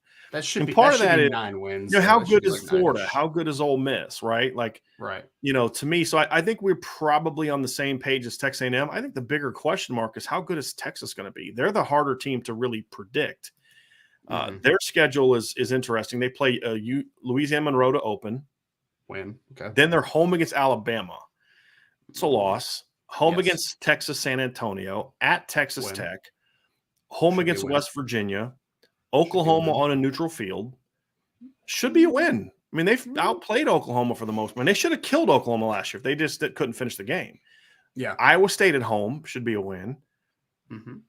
These next 2 games are going to define their season, in my opinion. So let's just say somehow they are 7-1 or 6-1 coming out of that stretch. So let's say they lose to Bama, beat Oklahoma in a competitive game. They should beat Texas Tech on the road. And then they win at home against Iowa State, West Virginia, Texas San Antonio, and Louisiana Monroe. Okay. These next 2 games, to me, are going to determine how their season's going to go. They play at Oklahoma State. And Texas and Oklahoma State and Texas have played some really good games in recent years, like really good back and forth games in recent years. I think Oklahoma State's a team that I think is going to regress a little bit. Yes. I think they're going to regress a little bit enough to lose to Texas at home. That'll be the question. But Texas gave them a game last year, and then Oklahoma State pulled it out. They play some competitive games year after year. Bye week, and then at Kansas State. Kansas State is going to be a tough team this year. I'm telling you that right now. They're going to be a tough team. Because after that, it's TCU at home, at Kansas, and home against Baylor. And Baylor's definitely a team that I see regressing this year because they lost a lot. And he's going into year 3. He hasn't been able to recruit like he wants to. His first year as head coach, he couldn't go on the road and recruit because of COVID. I'm going to give Dave Aranda a little bit of a pass this year if they take a step back. Because I think what he did last year was brilliant. He should have been coach of the year last year. I don't disagree. Easily should have been coach of the year last year. And so big Dave Aranda guy here. I look at the roster and I don't think they have the players to just consistently win. So if Texas is good, that should be a win at home. If it was at Baylor, I'd say competitive game, but it should be a win at home. So if they're able to go 1-1 against Alabama and Oklahoma, then it comes down to can they win one of the Oklahoma, Kansas State, or if they lose to Bama and Oklahoma, can they go back and win 2 back-to-back home games? They're going to have to do that to have a better record than A&M. And they're my sleeper for the Big 12. I actually, and I'll give you a little preview. We're going to do predictions for the conferences. I'm going to give you a little sneak peek. I'm predicting Texas to win the Big 12 this year. I am. I don't like it. I hope they go 4-8. I think what they did to that conference, and it disgusts me. I have zero respect for the University of Texas as an institution in so many different ways, because they've started all this crap twice. They tried to start it in 2011 by trying to go to the Pac-12, and they started this crap again by going to the SEC. I have zero respect for Texas, and I hope every Big 12 team they play this year beats them by 40. That's an administration thing, right? That's about the presidents and the AD. That does anything to do with Sark and the players. From that standpoint, as an honest analysis and observer, I think that they were a lot like Nebraska last year. They were easily a 9-3 team if they knew how to finish. Now the question is, can Sark teach that this offseason? Right. And how does the Bama game go? If they can, if that game's similar to what Notre Dame Georgia was in 2019 and 2017, then I think that gives that team confidence. Hey, you know what? We're not bad. We hung with them, kind of like Texas did a couple years ago against LSU. And if you can hang with that 19 LSU team, with all due respect, you can hang with 22 Alabama. And Alabama's going to be really good this year. But that LSU team was otherworldly. And with all due respect to Bryce Young, he's not Joe Burrow. At least, and he mainly because he doesn't have the weapons that Joe Burrow had that year. Sure. If anything else, if they can just be competitive that game, I think that springboards them into a really good season. If they get blown out, then I could see them just their confidence being shook. And so to me, that's how I see it. And then I look at Oklahoma's schedule, and they play at Nebraska, which is a non-conference, but then they have Texas on the neutral side. They play at Iowa State. And for whatever reason, Iowa State gives Oklahoma fits on the road. Sure It just has. Now, will that be the same thing with a new coach? I don't know. They play at West Virginia, at Texas Tech. So their schedule to me is a little bit tougher. So my surprise Big 12 title winner this year is going to be Texas. And so I'm actually going with them. I haven't done the math on it, but man, I'm a little bullish on on Kansas State this year. I don't know why, but they have a good team coming back. If they can just get good quarterback play, because that's what's killed them the last 2 years. When Skylar Thompson plays, they can play with anybody in the Big 12. Then they have. But then when he would get hurt, they would just fall off a cliff.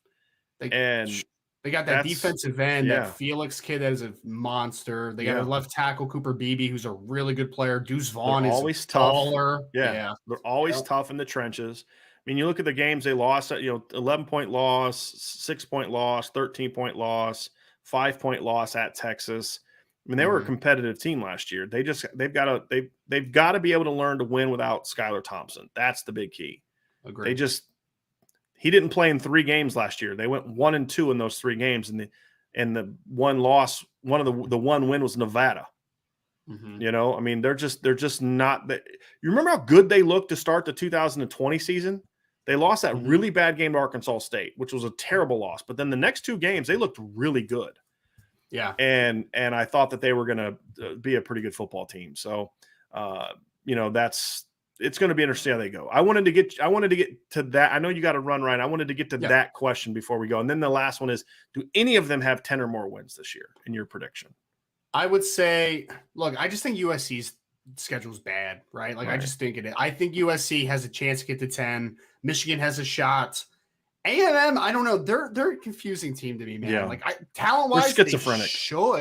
They should have 10 wins, but I'm having trouble buying into them. And I'll say yes to Texas, because I think Texas is I think they're going to start to hit that stride a little bit. I mean, they're recruiting at a high pace. I like Sarkisian as an offensive mind. I think that they'll be better on the defensive side of the football than they were last year. Last year, I thought they were really bad. The only hiccup I think for Texas for me, because I think that they're going to have a lot of offensive firepower. They have a lot of young guys playing offensive line right now. Like a really inexperienced offensive line. That's their kryptonite. The only thing that gives me a little worried. That could be their kryptonite. That could be their kryptonite. And then along those lines, Ladarius Martin says, do y'all think Utah will win the Pac-12 and make the playoffs in 2022? They're the favorite. They're the favorite. No. Yes to the winning the Pac-12. No, they won't make the playoff, in my opinion. So like last year. Yeah, I think Utah's going to be a good football team, but I just don't think they're not good enough to run the table the way that they would need to be in the playoff, in my opinion. That's fair. I just don't think that they are. But I do think they're the best team in the Pac-12 this year. Not by a ton. It'll be competitive, but I do think they're going to be the class of the Pac-12 this year. I love how Utah plays football, man. Yeah, I feel like I say that every time, but I love Coach Whittingham. I love Coach Scally. It's fantastic. And they've overachieved in years recently when the rest of the conference is underachieving. I mean, they've had years where they had the 4th or 5th best roster. They finished 1st or 2nd in that league. 100%. Yeah, and that's what I respect him as a coach. And he's had chances to leave. I love coaches like that, like Gary Patterson, guys that have had chances to leave. He says, "You know what? I like it here. I like what we're doing here. I really like that." And then one question I just want to quickly address: Justin Carlson asked, "Will there be a Dylan Edwards show tomorrow?" Yes, there will be. I just don't know when. We will let you know. We will also have a show tonight at 6:00.